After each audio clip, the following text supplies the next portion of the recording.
Hello, good morning, and welcome to NewsFile. This is your most authoritative news analysis platform. And here on NewsFile, as you know, we put Ghana first. Today, we are going to unpack the Office of Special Prosecutors report on corruption risk assessment of the controversial Agyapa transaction. The Office of the Special Prosecutor uses words such as that the transaction is opaque, it is suspicious, there's a use of a decoy, there's a use of a surrogate, stratagems of the finance ministry. There is bid rigging, it suspects. There's stonewalling in the process. The main agreement, as approved by Parliament, it says and declares it ill-fated, null and void ab initio. It indicts the finance ministry and its officers involved in the deal as persons who know the law but ignore the law with impunity.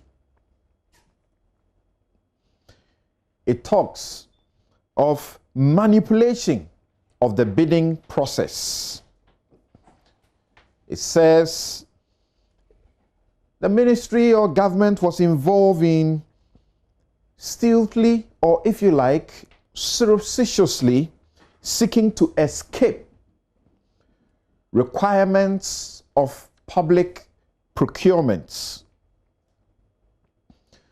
A major transaction advisor, Imara, is described as an opaque surrogate of the Ministry of Finance and Data Bank, which is described and declared as a decoy. It says payments that have been made to Imara in terms of fees are and constitute unlawful expenditure to the states. It says that there was a smoke screen in the bid selection process. Some entity was used as a smoke screen in the bid selection process, and that the transaction advisor was susceptible to undue influence, favoritism, cronyism, nepotism, and all forms of discrimination that is abhorred, in his own words, abhorred by the Constitution 1992. It has a whole host of problems with the entire transaction, including treating specifically appointments of underwriters and other service providers. It has suspicions about how the Africa Legal Associates was appointed, and suspects that at the time when it was demanding documents to cover the process, the ministry and the law firm here in Ghana did not have the documents and delayed supplying documents for a long time so that they could manufacture non-existing documents to support the appointment of the law firm that is headed by Gabi Asare Ochredako. There's a lot in the document of 50 pages plus.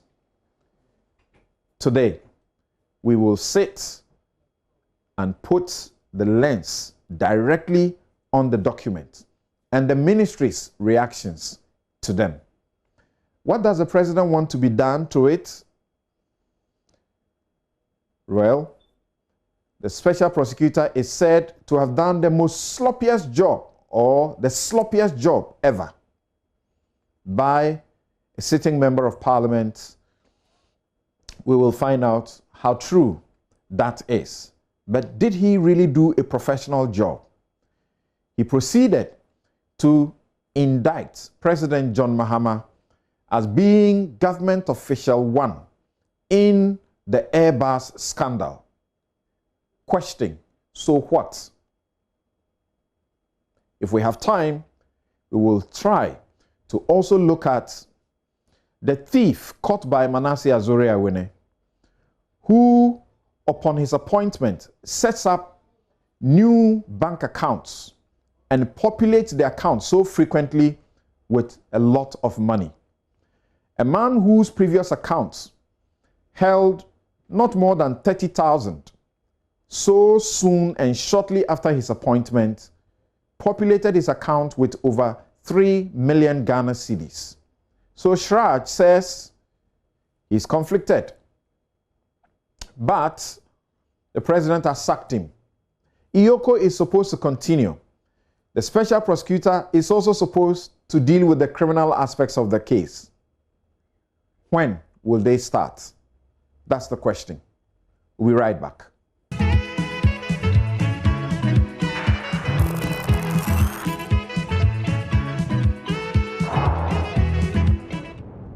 You're welcome back. This is NewsFile, it's the most authoritative news analysis platform. I'm your host, Samson Ladi Anyanini, and I do not have a take for you this morning. And that should explain a bit of why my introduction was a bit lengthy. Now, as indicated to you already, we are unpacking the OSP report, the Agyapa deal.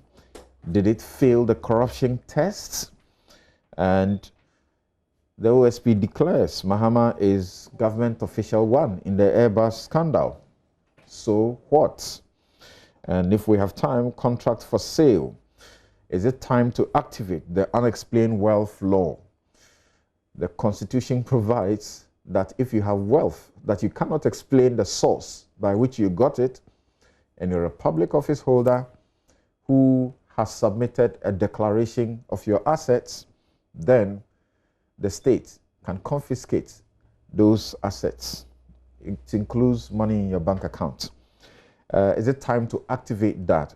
As people have said, that what has been found by Shraj in the Manasseh Azure contract for sale report that led to the Shraj work is only a tip of the iceberg, and that there are many such, public office holders, particularly politicians, who similar things can be found about them. They cannot account for the wealth that they have made within the period they got into power, or even after they have left power. So, if we have time, we'll look at that as well. My guest this morning, on my right, is Bright Simmons, who is Honorary Executive, Imani Africa.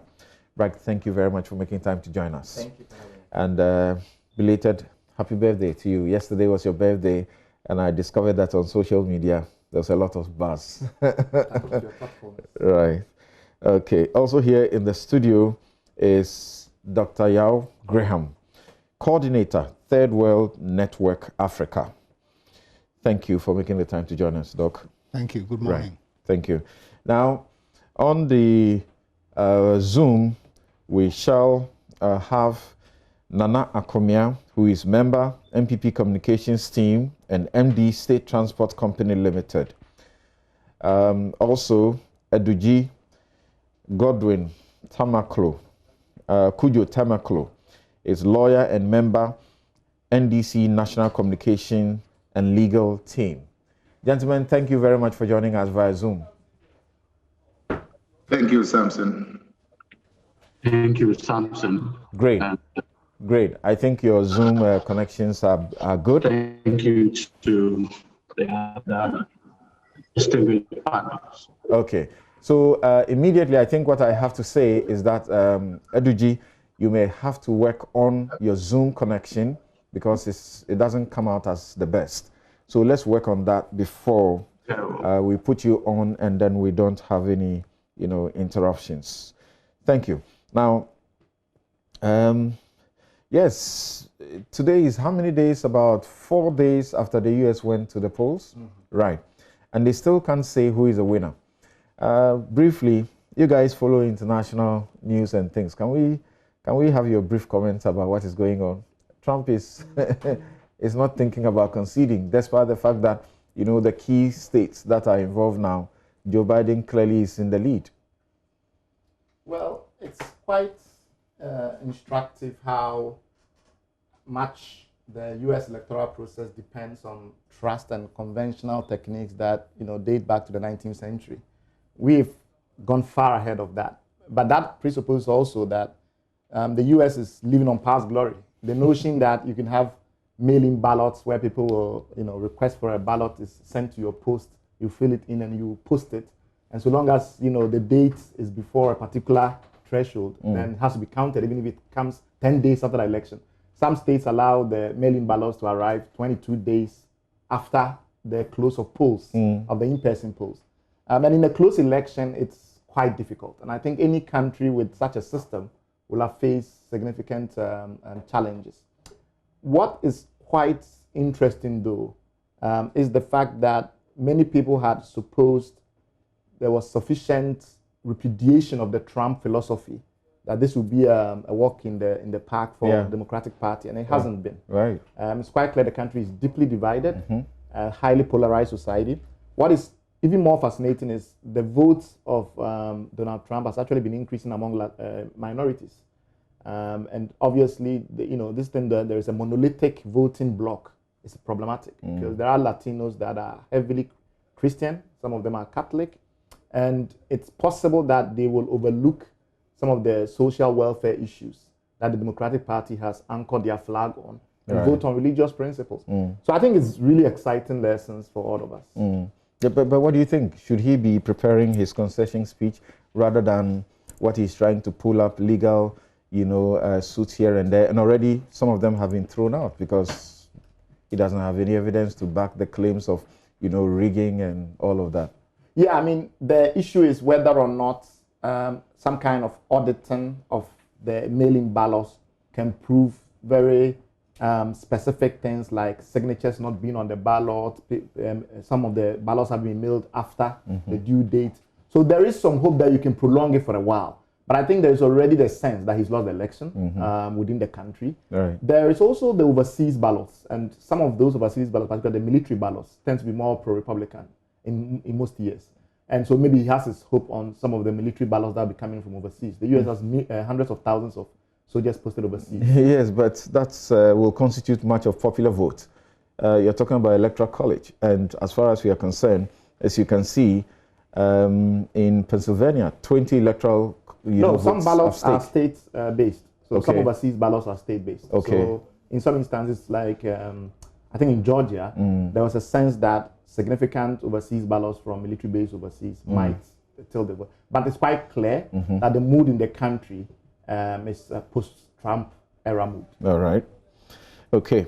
Yes, Dr. Graham. Well, I think Bright has made some very important points that I agree with. The polarization. I mean, the fact that there's some of the things that Trump has raised are important. I mean, particularly, the way American capitalism has evolved has left a lot of the inequalities in America are extreme. Never mind that Trump himself is a beneficiary of the system of inequalities, the economic policies. But he's been able to exploit the consequences of what he has benefited from in the kind of populist way. Yeah. So there's a deep problem. He got a lot of rural votes. Yeah, there are deep problems about unemployment, the industrialization, social insecurity and so on, which it's important. And also, I think that's very key in how this thing is playing out. And I think also the split highlights the fact that some of the measures that the Democrats would have to implement will probably be much more radical than a substantial section of the party is interested in. They don't have the congressional votes. Yeah, yes. So it's going to be a bit of a gridlock, when it comes to power. But as for the process side, I think one of the things which I take from that for ourselves, which we ought to pay attention is the great effort at transparency that has gone on. Okay. You know, the great effort at transparency. I mean, they have webcams in the counting rooms, you know, and all kinds of things which allow, you know, people to have and that clearly is partly a response to the recognition, you know, of the challenges posed by this particular election, and also, I mean, the different mechanisms that they've had over time, and I think Trump, like any candidate in an election, has the right to use whatever legal instruments he can use. But there's also a thing about time wasting and vexatious litigation, of which there's part. So there's the right to do something, there's a vexatious use of process, an abuse of process, and then on a separate level, I mean, the incredible nonsense of his life. As has been said. You know, it's, he wants to go down with the ship. If it's a vexatious litigation, I mean, it's purely baseless. It's not connected to any law that's been breached or violated or any specific good facts to form a foundation. Then it's, well, anything but a tweet that comes with legal fees because for this one you go and pay before you file it. Now, any quick commentary about the jovial commentary around suggestions that is this really America? And America is scared that because of elections, it could turn into something else. And there are some, you know, who are joking and say, you know, Nigeria should be sending observers or should be issuing a travel ban on the US if things don't go well. ECOWAS and the AU, you know, should be making comments. I was just going to make a very quick point that one of the most renowned finance professors in the US, I wasn't aware of this, but actually the empirical evidence shows that when you have a gridlock within the political branches, so you have, let's say, an executive from one party and Congress controlled by another, the markets actually perform better. So it appears as if the markets reward America when politicians don't act, so, which is kind of interesting. But I'm sure the point about financial capitalism and its limits, that Doc has made is interesting. So the talk is that Africa, we beat ourselves too hard, you know. We make small mistakes and the whole world comes at us that we are undemocratic and so on and so forth. But this is America, Dr. Graham. But you know what? What is good for us? He's been practicing democracy for how many years? I'm sorry. I'm not interested in a comparative. There are lessons there. It's more lessons than feeling good. But look, there are profound problems with our politics. I mean, even what we're coming to discuss here, there's a lot of that in America. There's been, conflict of interest, abuse of office, you know, and also just manipulating of the political process. They all have it in different... take it as seriously as they do. Yeah. All right. So they do take it seriously. Yes. All right. Yeah. So, your point that they should not feel superior and be lecturing everybody is the most important point. But we should have standards for ourselves that we enforce, that we keep trying to refine and make more and more credible. Right. Whatever the Americans are doing is their business. Nana Komia, what's your brief take on the American elections? And you and Eduji, you have some permutations that you would like to make politically, even though that may look more like some mysticism. Well, thank you, Samson. Let me say good morning to my former boss, Dr. Graham, whom I haven't seen in quite a while, and also wish Bright Simmons a belated happy birthday. Congratulations, Bright. And also my young friend, Etuti, and our listeners, a good Saturday morning. Yes, the American elections have been interesting. I believe that what stands out in this election is the behavior of President Trump. I suspect that when the history comes to be written, this election is going to stand out, not for the closeness of the elections. There have been very close elections. You remember the 2000 elections where it had to be determined by the vote of Florida. But so there have been close elections, but the behavior of President Trump in these elections is quite unique. And I don't think you would find any sitting president coming close to the behavior that has been exhibited. His behavior clearly suggests somebody who that it must go his way or no way at all. Right. And funny enough, Samson, he hasn't hidden this attitude of himself. You remember when he had a TV program, and for 2 years or 3 years, the TV program hadn't won an award. He said that the awards people were rigged against him, against his television program, because his television production had not won an award. Even during the Republican primaries 4 years ago, which he won, in some states of the primaries where he lost, he said that the Republican political machinery was rigged against him. Even though he won he eventually won, he had complained of the system being rigged against him because at some point he was losing. You remember he's been asked on quite a few occasions if he would accept the results. Right. He stated categorically that he would accept the results only when he wins. And that if he doesn't win, he's not going to accept the results. So you can see this attitude being the most significant development in this election. And that is what is exactly playing out. He had declared himself to be the winner or the leader, the leading candidate. But the outcome... Shortly after the polls. The outcome... the outcome... He says that the thing is being rigged against him. Yeah, the outcome is surprising to many people. Just like, he crushed the punditocracy the last time, the punditocracy the last time. No pundit is able to get it correctly when it comes to Donald Trump featuring in the elections. Now, the Al Jazeera, for example, has been trying to count the number of times that President Trump has told a lie. I mean, bare-faced lie. And they've counted over 22,000 occasions, when he has told a lie. Why do you think, irrespective of all of the odds so much against him, he's still, giving Biden a good run for his money? I think that there's a simple answer in my view. The simple answer is that there's a difference between the message and the messenger. So when you look at Trump, the man, the person, the personality, you can come up with all these shortcomings: lying, being vindictive, disrespectful, all of that. But his message, the message also resonates with a lot of Americans.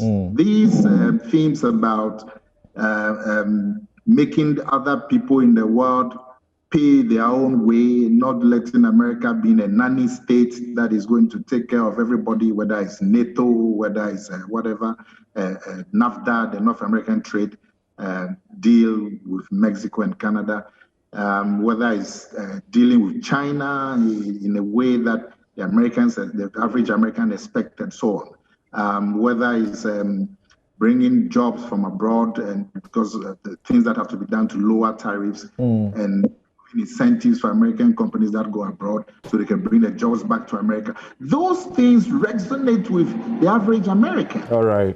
So that the personality of Trump is also a problem. Okay, thank you. So for me, if Biden or the Democratic Party, if they had also gone on those messages, I believe it would have been a much more... Thank you. Now, Eduji, can we hear from you also briefly? Do you really believe in that? It's not science, but it sounds a coincidence. They say every time that the Democrats are in power, the NDC is in power. Is that it?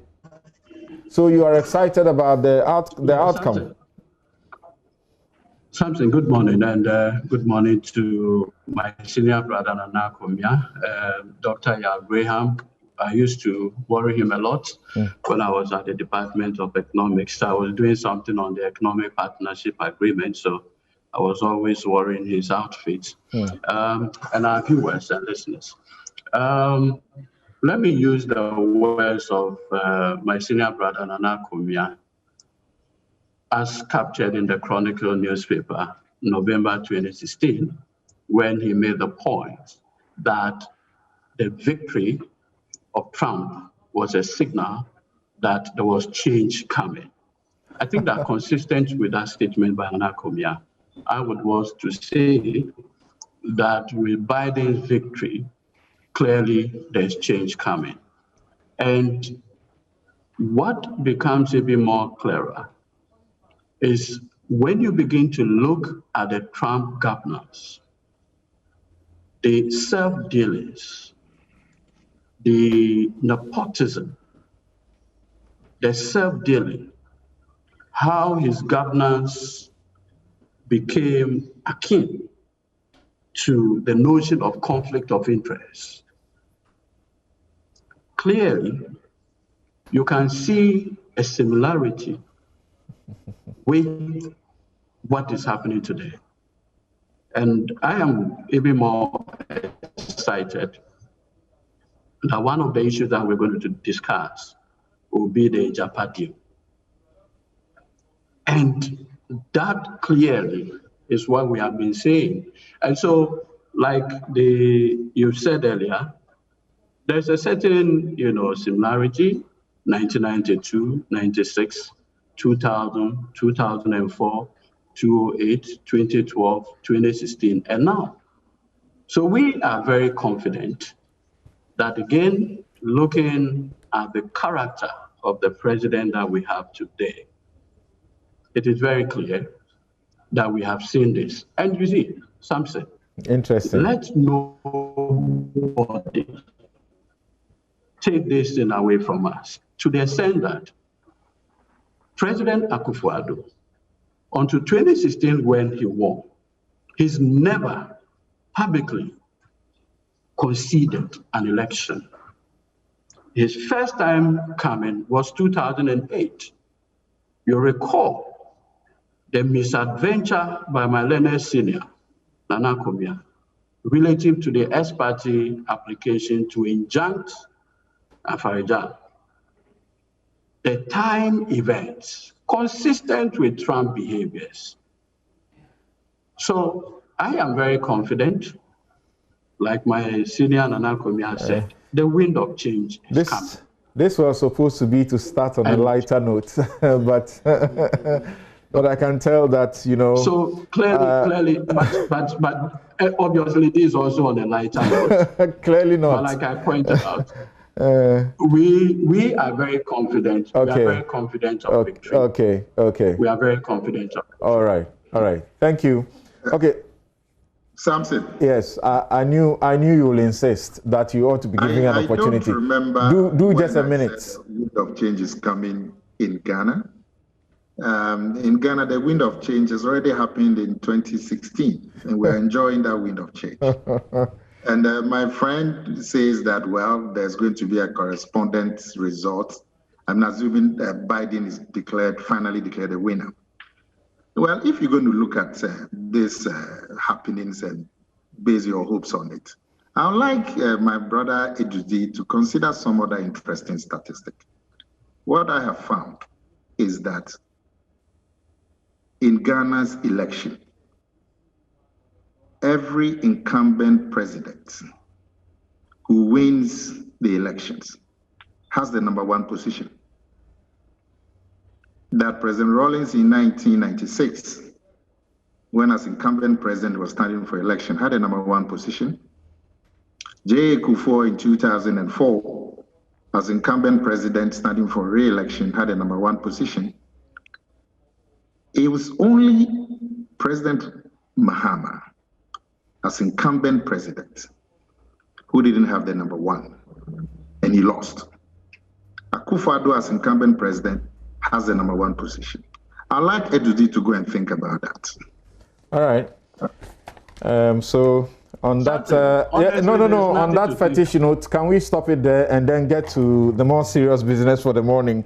And as always, this program is brought to you by the kind sponsorship of Bank of Africa, strong as a group and close as a partner, MTN everywhere you go, Ashesi University, educating ethical and entrepreneurial leaders for Africa, Juraplus, where Juraplus goes, water flows, Star Assurance, your solid partner, Rehoboth Properties, Heaven Mosquito Spray and Coil, pleasant on humans, tough nightmare on insects, and Napa Foods, it's tasty.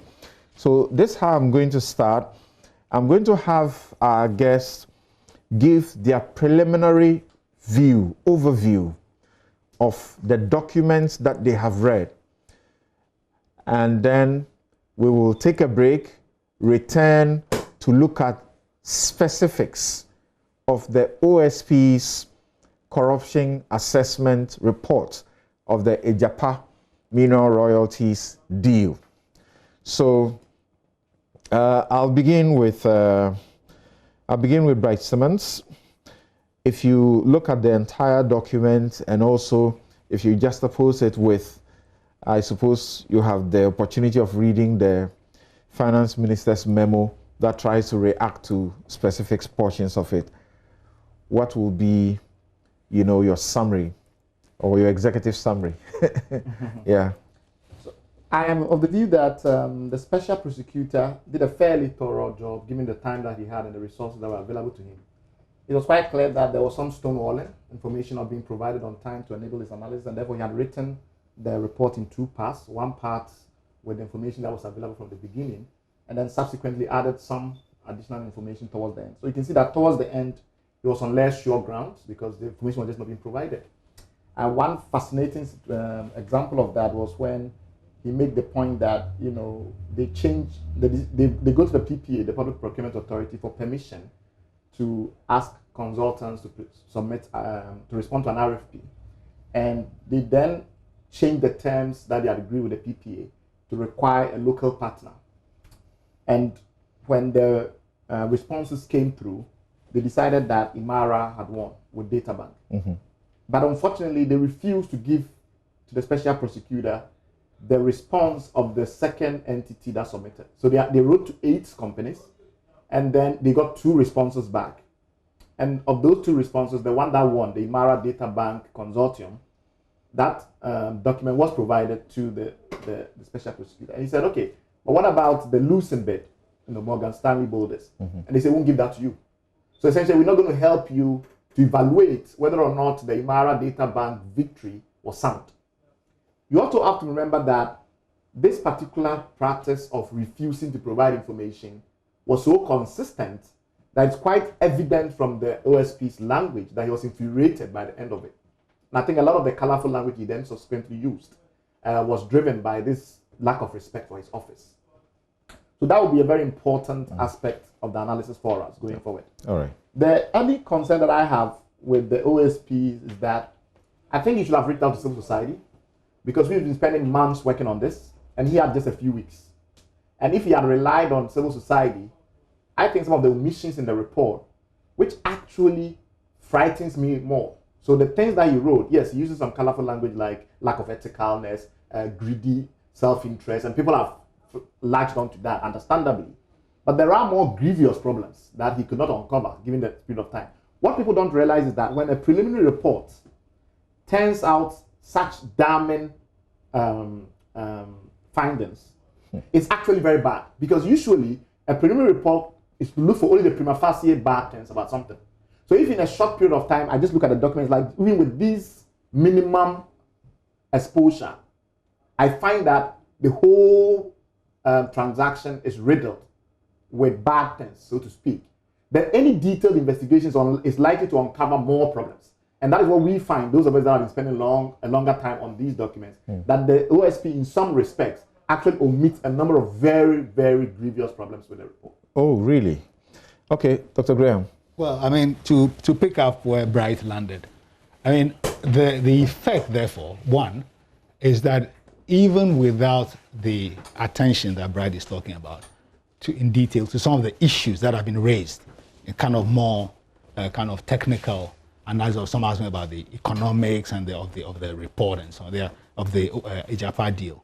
I mean, I think the report adds to the body of arguments about why this Agyapa deal is a no. in terms of the country's interest. I mean, all the issues about conflict of interest, stonewalling, and so on, and I think it also underlines the important issue, really, of a rigorous public policy around conflict of interest, because the PPA case, it's an even more extreme example. You yourself in your intro, you pointed to that, and of course the role of Parliament, which some of us have been complaining about, that has become derisory in terms of its representation of people's interest in protecting, the public interest. I think it's another issue. So the arguments made by people about why the Agyapa deal is not good for the country have been reinforced by the additional things, because there's some details about process which were not available.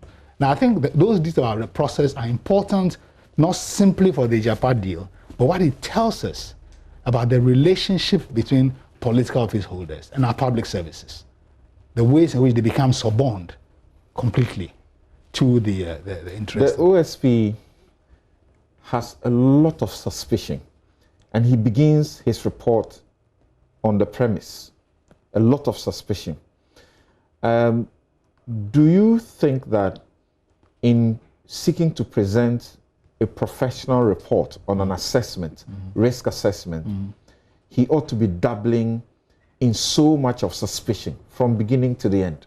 Well, I mean, that's your evaluation of it. I mean, I didn't get the sense that I was dabbling in evaluation. The important thing is that even if you read it, that I was dabbling in suspicion, at the end of the report, does it offer enough evidence for us as Ghanaian citizens to draw a conclusion which would stand one way or the other? This is important because, you see, he didn't say it was carrying an investigation, and the president refers to that in terms of how he responds to the report. Now, the president does not challenge the report. He doesn't deny it. And the way he proceeded points to the fact that overall, he thinks there's some merit in the report. Okay. Then he asked his finance minister to respond to the thing. Now, there are many things in the report that the finance minister did not respond to. Right. Some of the responses that he made can be contested. So basically, I mean, my view is that this adds an important element to the argument about why the Agyapa deal is not a good deal for, and also adds to our some of the issues we should be concerned about the quality of governance in this country. So therefore, there may be justification for some of the suspicions that the OSP raises. Let's get your preliminary views as well, and then we take a break, return to look at the very details. So if you have not read the report, you cannot be part of this discussion. I cannot promise you that, because we will deal with the report and not with some populist, talk, because it's a political platform or something, so we should talk. Right. So, yes, Eduji, what's your overall, view of the report in summary?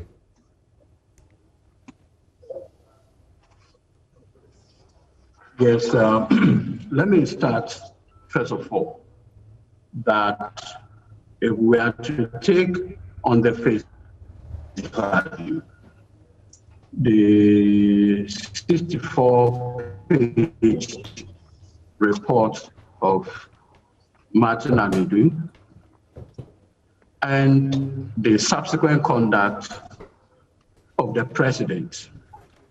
One, the president's decision to refer the approved deal back to Parliament, majority MPs.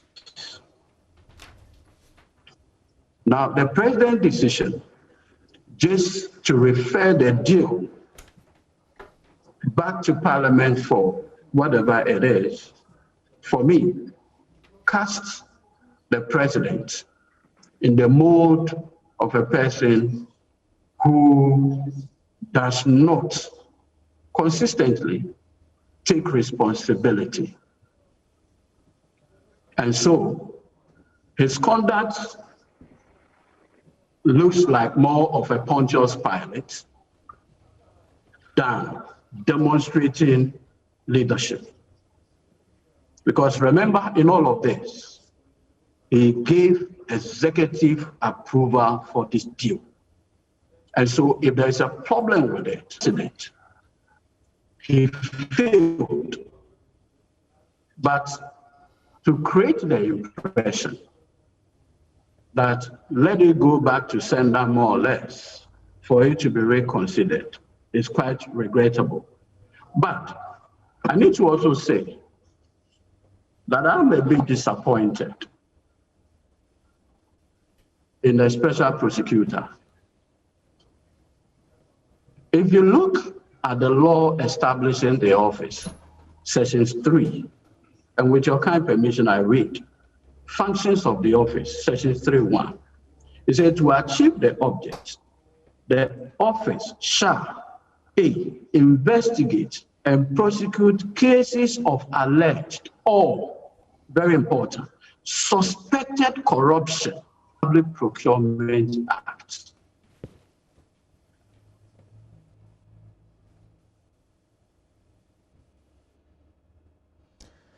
All right, Eduji, your feed is frozen. Let's hope you are able to get it up, so that we can continue with you. But my question to all of you that we are starting with is to get your general overview of the report. The report. So let's speak to the report rather than speak to other things. Yes, Anakomia, let's hear you. Thank you, Samson. You took the words out of my mouth when you had talked about suspicions. What the Martin Amidu's office has done is done an audit and not an investigation. And as a result of that audit, has made some observations which basically are suspicions. I would not say the suspicions are founded or not founded. They remain important suspicions. Many of the suspicions that he had put on paper have also been echoed by some civil society organizations. I'm sure Dr. Graham and Bright alluded to them, but they still remain suspicions. The field of inquiry, further inquiry, is still open. And so for me, my happiness is that the door is not closed. The ends of transparency and accountability are still being sought by especially the government, the president himself, and the finance minister are still open to serve the ends of transparency and accountability. It's unfortunate that my brother in the NDC thinks that the president has not shown leadership. I think many people would agree that the president has shown exceptional leadership in this matter, exceptional responsibility. He hasn't issued any defense or acceptance at all. He says that in view of the issues, whether suspicions or not, raised by the office of the special prosecutor, he wants the whole transaction to be reviewed and has asked the finance minister to go back to Parliament. The modalities of that, I'm sure, to be worked out. I'm sure there's now going to be, in fact, the finance minister has already started consultations with civil society organizations, and there's quite a few reports on those interactions. It will be deepened. I'm sure even the office of the OSP would be engaged in these further consultations. And if there's general mutual agreement about genuine difficulties, then those difficulties will constitute some of the material that will be sent to Parliament. Because as we speak, what we have has already been agreed and assented by the president. So if we're going back, then you're going back to Parliament with a new or different transaction. And I'm sure before the finance minister will go to Parliament, all these engagements will be deepened. I don't know if this process can be finished before the end of this year. After the elections on the 7th of December, assuming the remote possibility that the NDC wins, they will not be interested in the current finance minister leading a process to finalize this deal, a second review by Parliament. They will not be interested. So, and if what the most probable outcome, which the NPP would win, this process will go on to next year. So there will be time for review, and there will be time for the deep consultations that have to be made, or a continuation of the consultations that have already started. All right. So the president said, look, in light of the reports, the observations by an important office like the Office of the Special Prosecutor, in the ends of transparency and accountability, Finance Minister, please engage everybody, look at the whole thing again, and thank you, Nana. But if I may remind you, we are going to interrogate the reports. What the president has said about it, we may deal with it later, but we are going to interrogate the report. And as you say, there are suspicions in there. You will not say whether or not the suspicions are founded or not, but you can say that they are important suspicions. So we leave it there until we return. Just a little response to my friend Eduji. No response. There's no point for a response. Now, Eduji, you were making the point you couldn't conclude your preliminary overview of the report. Okay, we understand your problem is still there, so we'll fix that and then get back. We'll take our first break here.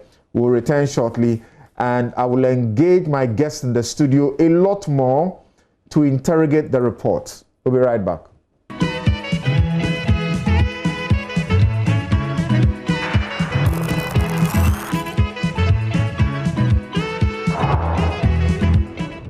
You're welcome back. This is NewsFile, it's your most authoritative news analysis platform. My guest, Bryce Simmons, Honorary Executive, Imani Africa, Dr. Yao Graham, Coordinator, Third World Network, Nana Komia, Member, MPP Communications Team, and Eduji Tamaklo, also of the Communications Team of the NDC. And so, Eduji, we want you to conclude on your statement before we launch into the deep. Yes, so we have raised Eduji on phone, rather, to avoid the problems that we have. Yes, Eduji, let's hear you. Something. So the point I was making... Hello? Yes, I can hear you, but there's this echo that I don't understand. But go ahead, talk and let's see. Okay, sorry for the technical issues. The point I was making is that the OSP Act... Okay, the set by you, whichever it is, can you just kill the volume on it? No, there is nothing. Is it better? Okay, try, let's see, try. Is it better? Yes, Zoom, better now. Okay. Let's go. Thank you. So the point I was making is that if you look at the OSP Act itself, it's an act that is couched on the basis of suspicion, not only an allegation, but suspicion. And so the whole idea that the report is so much tilted on suspicion, and in the words of the special prosecutor himself, he says he smells. I think that is the way the act itself is couched that allows suspicion to become the basis for some of these conclusions. But like it is, even in normal criminal justice system, the facts presented for the purposes of prosecution nonetheless do not constitute evidence. It is when witnesses are called that on the basis of an assessment, you can say a prima facie.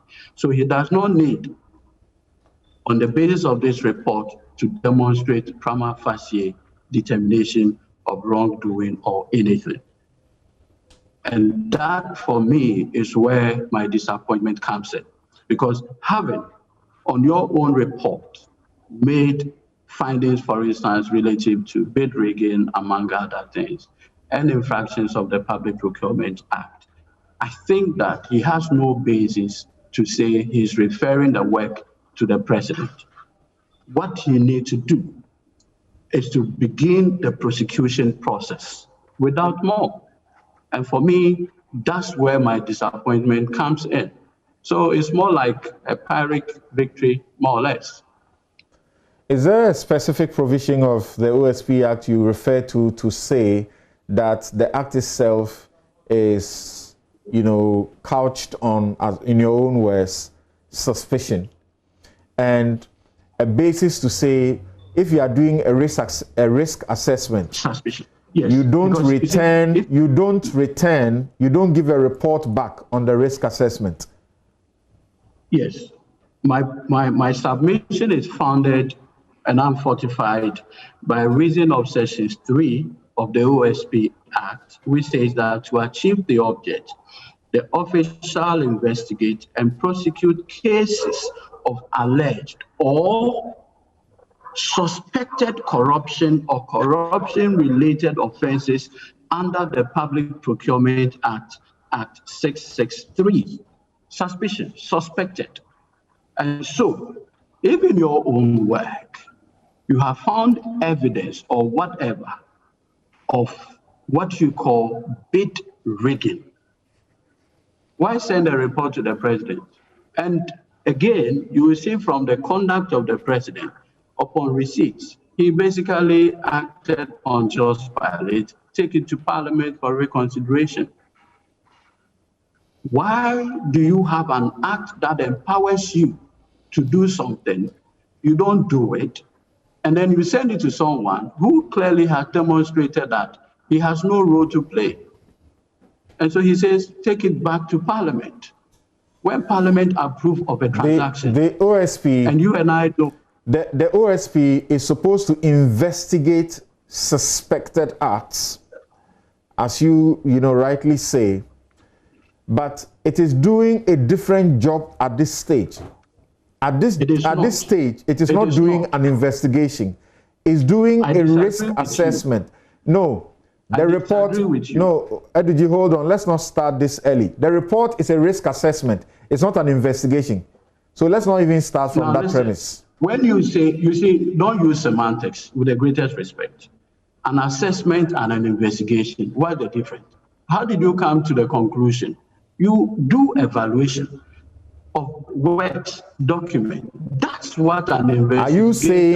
Are you saying that there's a complaint on which the OSP was acting, or that the OSP had activated its investigative process? It did not. So let's not go there.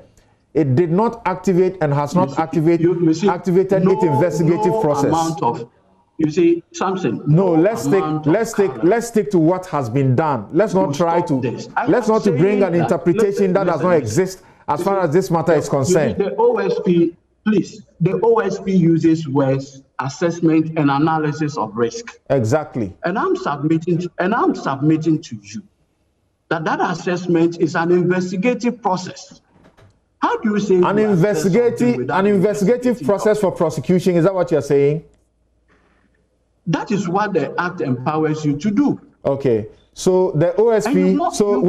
Hold on. You are saying that the OSP is doing investigation, using its powers, its investigative powers, which is not. Let's state that for a fact. That is not what it did.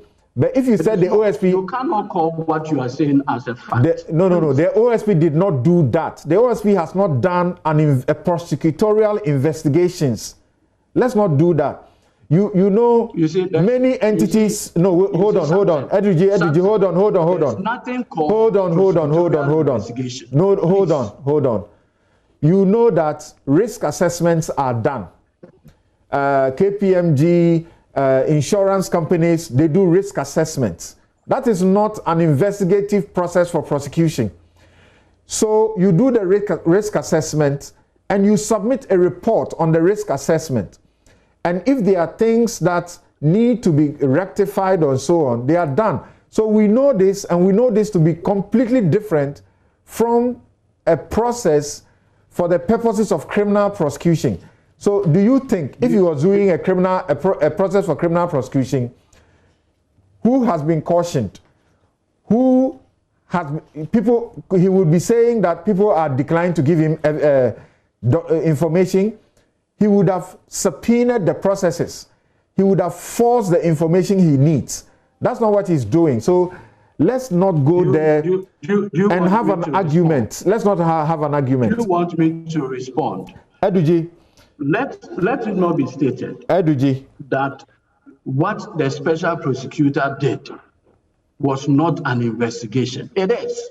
The special prosecutor, you are saying that the special prosecutor does investigations, indicts people, and then submits recommendation. Is that what you are saying? Is that what is done in criminal law?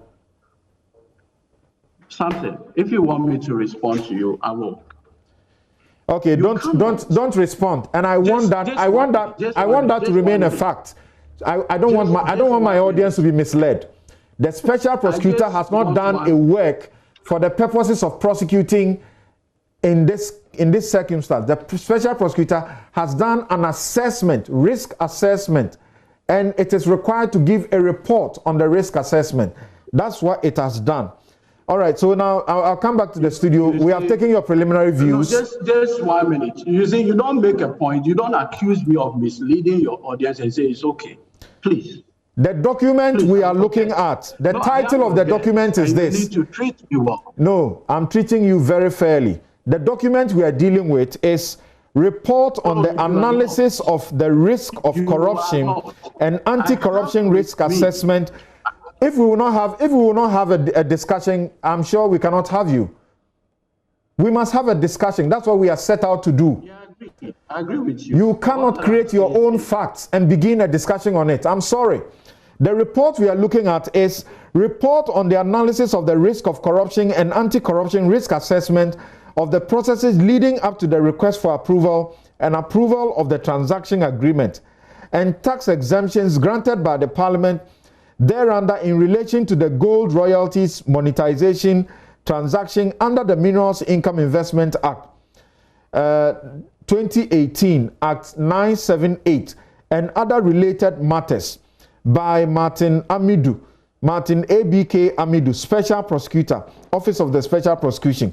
And Martin Amidu begins the whole process by telling us that it is the power given him by law to do an assessment. He's not saying he's cautioning anybody or he's taking statements for the purposes of prosecution.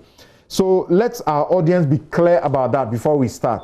I'm sorry it had to commence this way. You are not simply listening to me.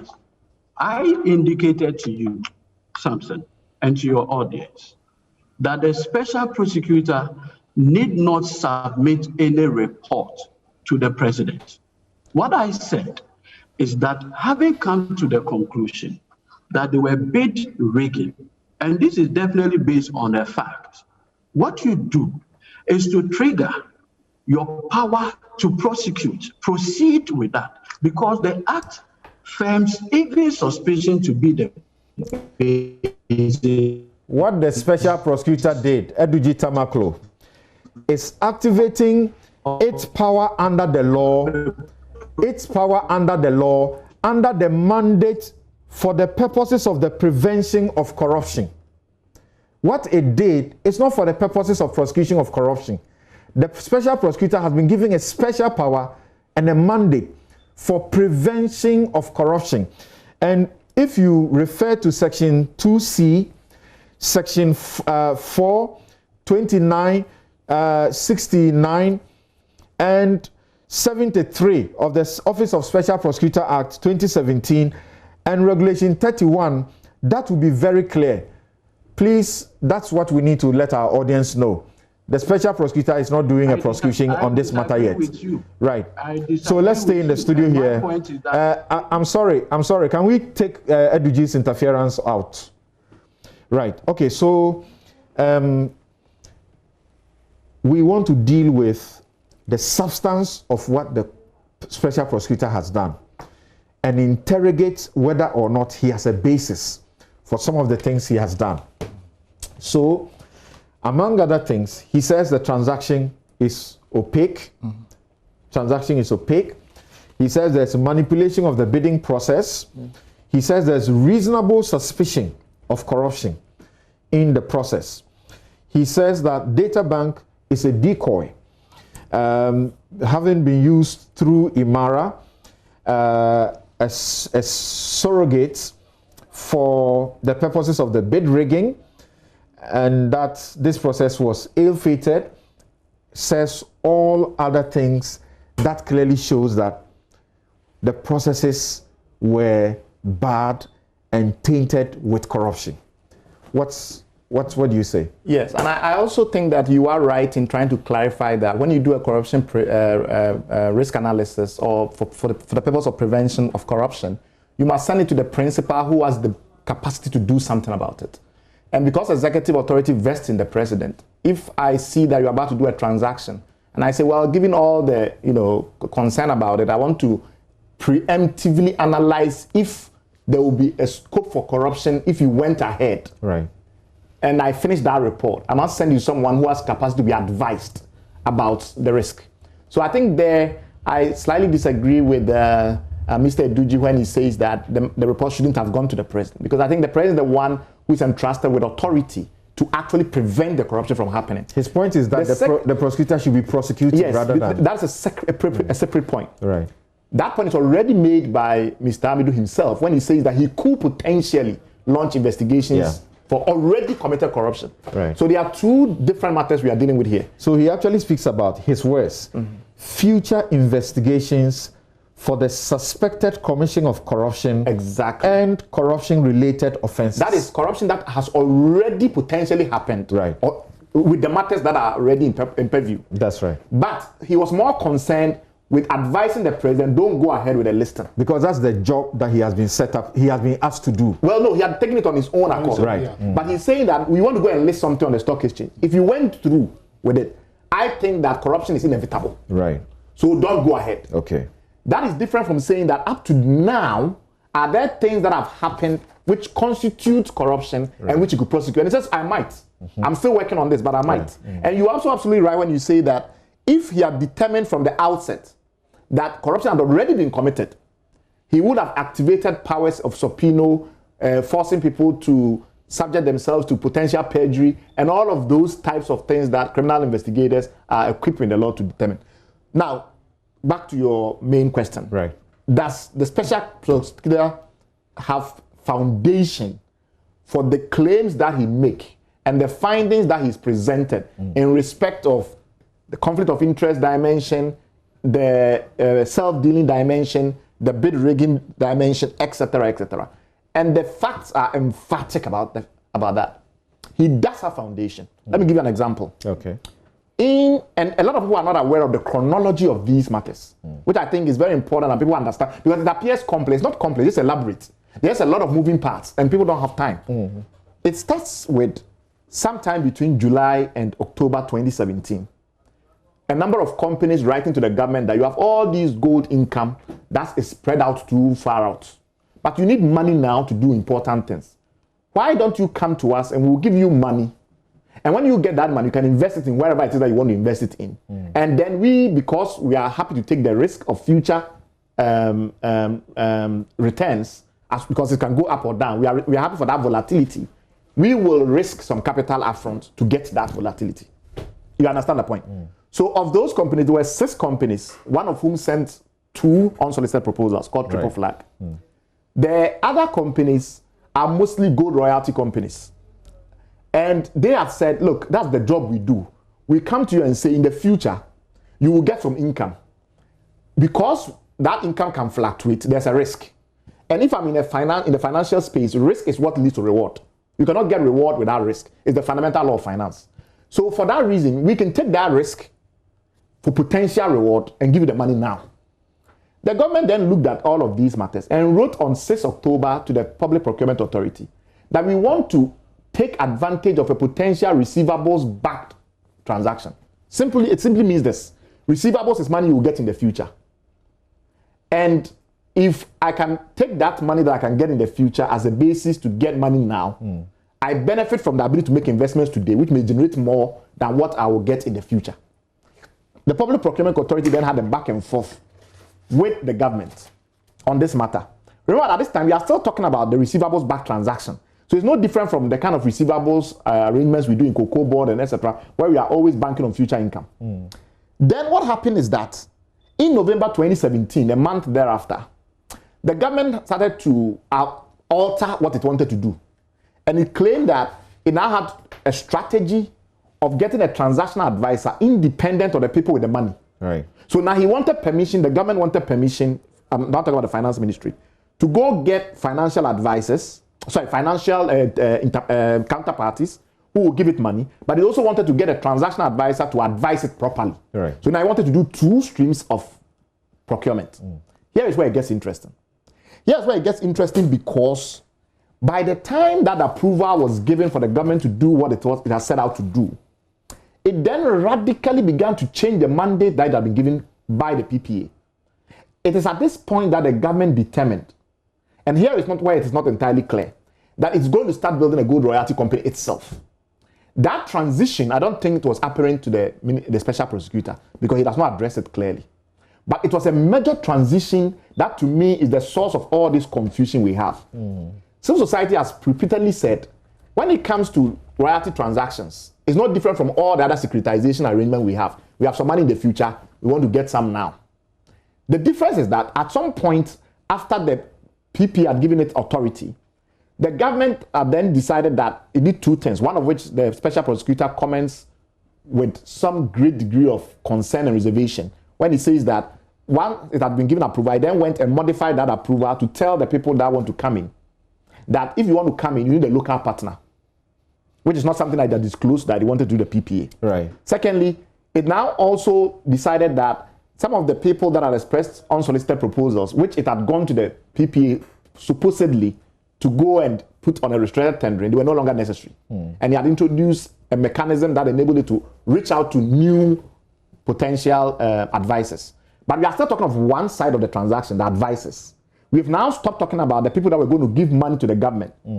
Remember that. So those 4 companies that particularly were interested, your Navara, your Petrodel, your Triple Flag, all of a sudden they vanished from the discussion.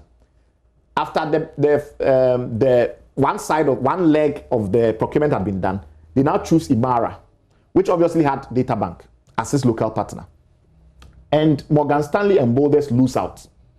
It's very important that we bear in mind that the special prosecutor says that he has no basis, given the documents they were willing to give him, to establish that this Data Bank Imara consortium won fairly. There's no evidence the government is willing to provide to show that. Once they now have this transaction, here is where it gets interesting. Imara then from the Data Bank, because they gave a very short period of time for responses. They sent RFPs out to about 8 companies, the best companies in the world: Citibank, Rothschilds, JP Morgan, etc., etc. From our investigations, almost 4 of the major companies they claim they sent the RFP to say they never saw anything. So I have reached out to a number of them, Barclays, a number of them, that have said that nothing came in. But somehow, 22nd December to 8th January, companies were supposed to present detailed proposal in a fairly large transaction. So somewhere around 8th January 2018, we had a deadline. And they decided then that Imara and Data Bank had won. Good. They then signed an agreement, because first of all, there had to be an evaluation report, which on 29th April 2018, the ministry and everybody accepted that this is the evaluation report, everything is fine. Then they signed an agreement then in June of 2018 with Imara and Data Bank, where the special prosecutor starts to raise really damning concerns, etc. I'm not going to focus on that for another reason, because I want people to understand it's a very important point. In August of 2018, Imara now begins to hire advisors again for the government, suggesting that Imara's contribution, if you look at the sequence of activities, Imara's contribution was 0. It's not clear what it has expertise in, because he goes to SRK, come and do the technical report on gold for us. Then he goes to Buchanan, come and do this for us. Then he goes to White & Case in London. In fact, he hired 2 lawyers, which is understandable. One international law or British law, because you want to do things in the UK. Then he hires a local law, very respected law firm, Bella, to advise on Ghanaian law. But then he hires a 3rd law firm, Africa Legal Associates, which my good friend Gabi has now become wrapped in this control because of that. It's not entirely clear what is it that Bella could not produce, What is it that White and Case could not produce? For which reason only African Legal Associates had the expertise to add value. But what was Imara's real role? It appears that the government's argument is that we don't know how to hire lawyers in London. If we want to hire a law firm in London to advise us on UK or international law, we ourselves, we are not sophisticated enough. We need some group in Southern Africa, because they had two Imara companies doing this, one in South Africa, one in Botswana. They have some expertise that they will use to go and hire the law firm for us. That is the argument the government is making. Right. They make all these hiring decisions. And then it turns out it's only when people start to apply to Imara that the decision that we want to build a gold royalty company ourselves has been made. Because now they say, oh, I'm conferring. I've applied to you, Imara. I want to do this transaction, help you hire a CEO for a government gold royalty company, Agyapa. When was it determined that this royalty company had to be formed? Who did they speak to at the PPA? Explain that this is the nature of the transaction we wanted to conduct, for which reason we wanted to hire Imara. It's not clear. So we have seen now a major shift from a government saying that we want to engage a royalties company to give us money for future receivables, to a government all of a sudden determining that it has to build its own gold royalty company. But the transaction advisors were procured to do things in 4 phases. Yes, up to completion phase. The first phase is evaluation and recommendation phase. Then they had the documentation and preparation phase. Then they had the execution phase, which Martin Amidu says we have completed up to the third phase. But that is where even Martin Amidu is not entirely well briefed. The last one is the further advice phase. So the question is, what are they advising about? Were they advising about the royalty streaming agreement with Triple Flag and Nemavra and the rest of them to choose one of them? Or their mandate had now evolved such that they wanted to build Ghana a gold royalty company, isolate Ghana's resource away from us and put it in London? Who gave them that mandate and when did it evolve? That mandate is not evident in the PPA arrangement for which they secured approval. That's the point I'm making to you. So the starting point is that someone had an agenda. The starting point is the mandate agreement. Yes. Which engages Martin Amidu throughout this process. Indeed. And which Martin Amidu comes to the point of a certain illegality. Because the mandate agreement had mandated the Ministry of Finance to do a number of things, and it appeared to have checked those or had, giving those to the transaction advisor. His central concern is this: if anybody at all in this country can go to PPA, that I want to hire someone to roast plantain for me, give me that permission to go and hire that person. And the reason we go and do restricted tendering is that these are the only people who can roast plantain in Ghana, or I'm in such a hurry that if I don't get these people quickly, my roasted plantain will be useless. Right. Then they give you okay, go and hire this person to do roast plantain. At that point, there's a mandate. There's a reason why you went to them to tell them that it's roasted plantain, because that's how they will do their evaluation. Whether or not it's actually the restricted tendering is actually reasonable. Okay. Whether or not this entity that you are hiring can roast plantain. The problem that Martin Amidu has is that now you go and get this company to roast plantain. Say, okay, now you know what? I actually want to buy a lot of fresh plantain. So I want you to go and hire people that can get me fresh plantain. And I want you to go and buy people that can get me charcoal. And Martin Amidu is saying that if we allow that kind of attitude, the procurement law in this country will be useless. Because everybody will go there and hire some middleman and let the middleman go and do all manner of procurement and claim that those other subsequent procurement activities are not subject to the Ghanaian procurement law. The argument that Imara's role was purely advisory, and because Imara's role was purely advisory, I don't have to take it to Parliament. But then Imara then subsequently goes on and makes a number of hirings which are fundamental to our preservation of our gold resources. And then you say now that, okay, well, then it is subcontracting. So we are no longer involved. So we don't have to subject it to Ghanaian procurement law. Meanwhile, the bills and invoices come to you. His argument is that it's circumvention. It's specifically designed to circumvent Ghanaian procurement law. It's a specific strategy so that you don't subject these contracts to Ghanaian procurement law and to Parliament. And he's absolutely right. Okay. But I just want to build this price point. You see, because the special prosecutor discussion of the mandate agreement and its status, there are two. The one about Parliament and the public procurement. Except that the mandate agreement is generic. Yeah, I know. Okay. I'm using it broadly. Okay. Because as you said, other people were hired. So there's a cluster of relationships that were created on the back of the mandate agreement. Indeed. Now, the finance minister's response to the thing about parliament, he claims that this is an ordinary advisory transaction. Now, it's a stretching of the word advisory if you look at what these guys actually did. Because even in the exchange with the minister about the draft, it was a transaction advisor who was engaged in the to and fro.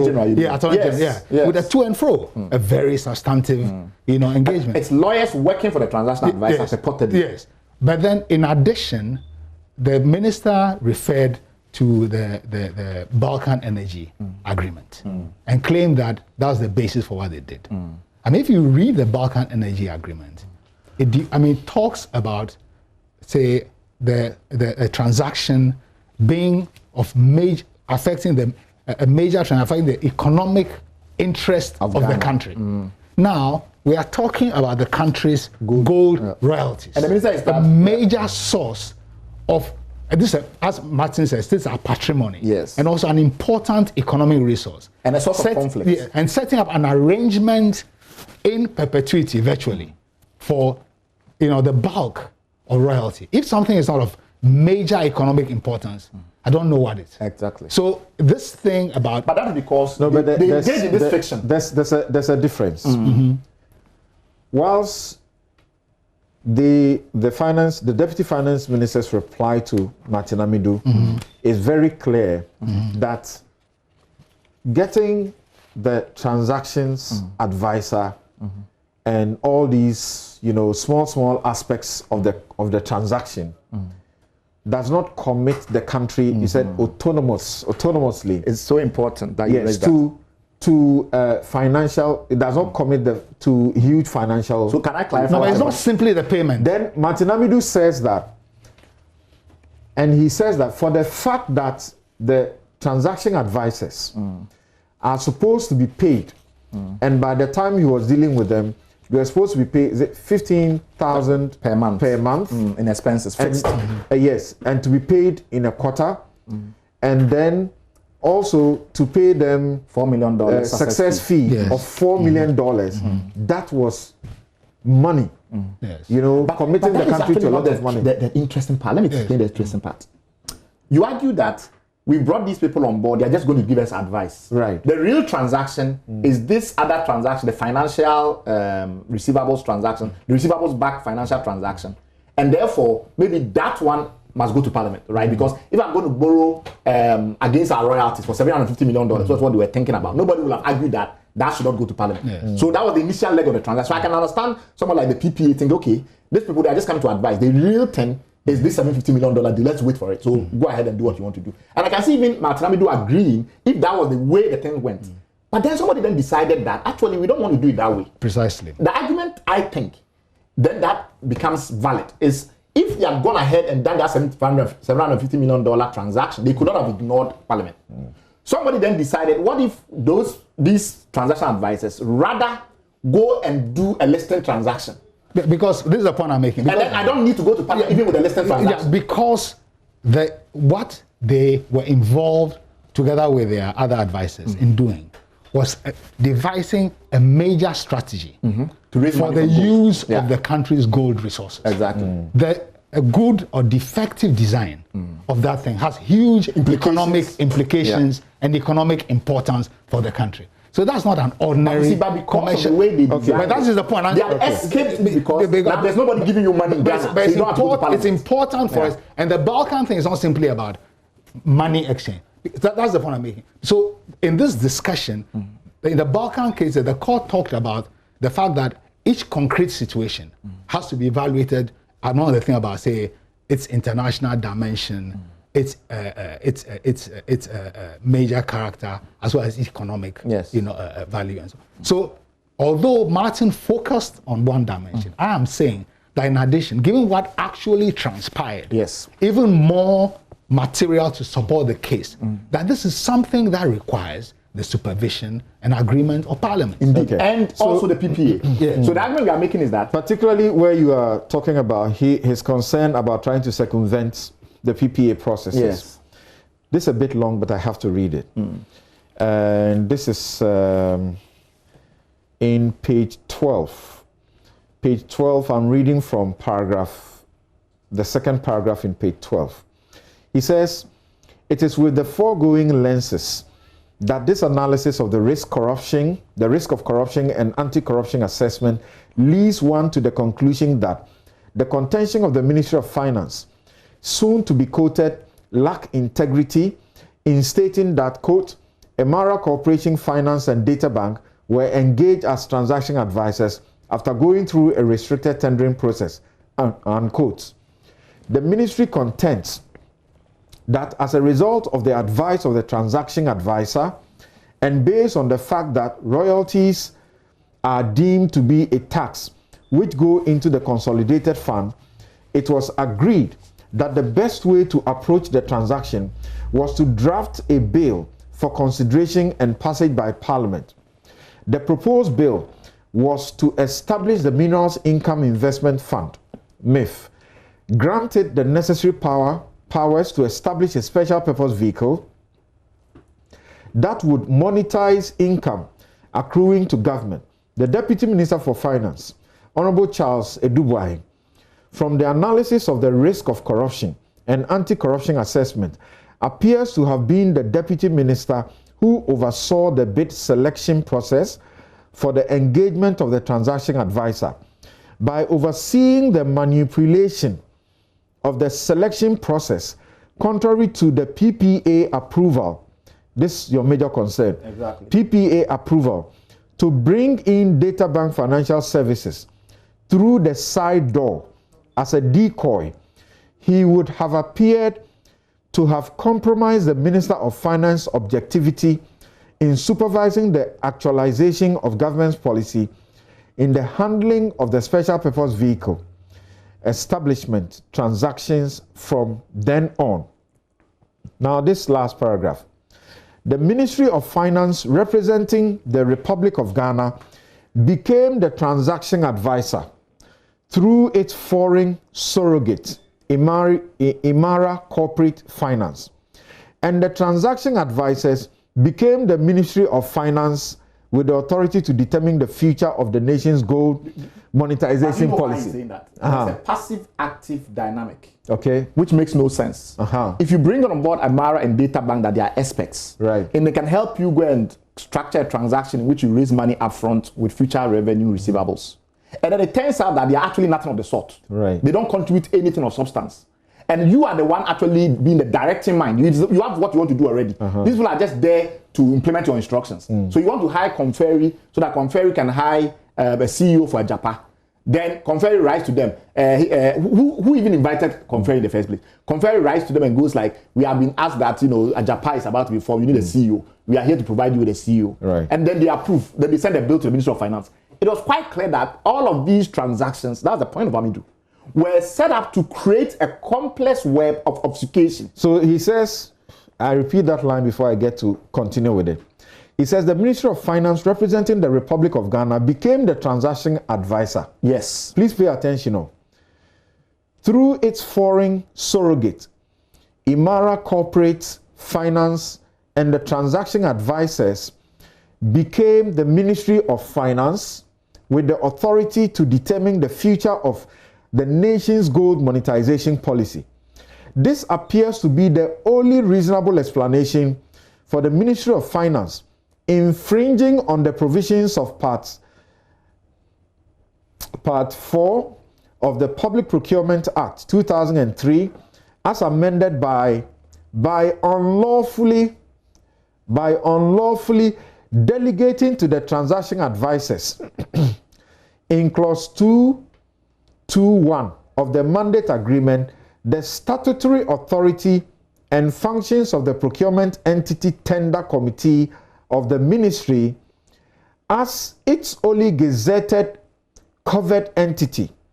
This also provides the only reasonable explanation for the ministry violating the Public Financial Management Act by unlawfully ceding to the surrogate transaction advisors the authority and functions of the chief director as a principal spending officer of the ministry to commit the ministry's budgetary appropriation by signing contracts engaging and appointing consultants and other service providers.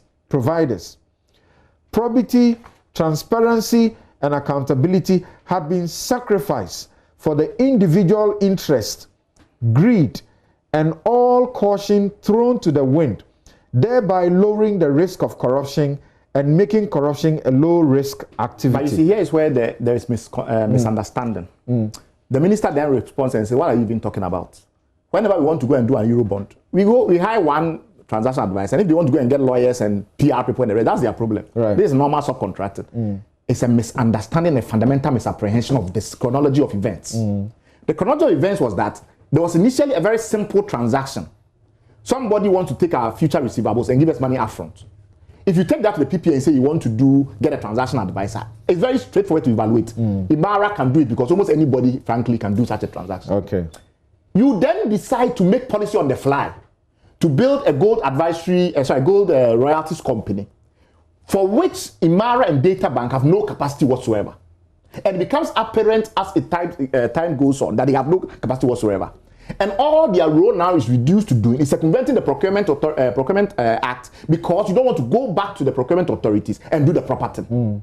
You now allow them to go and subcontract completely outside the mandate that you were given by the PPA to go and do a receivables back transaction. Okay. And you continue to evolve that line, and it gets to a point where they begin to make policy for the country because they are now in the position where far beyond the mandate you were given, they have to go and change Ghana's laws to achieve a good royalty contract. Right. So now hold it there, and then Dr. Graham will continue from that point by my concluding this particular paragraph. It says the Ministry of Finance, by its stratagem, so the special prosecutor is using words that's full of suspicion. Stratagem.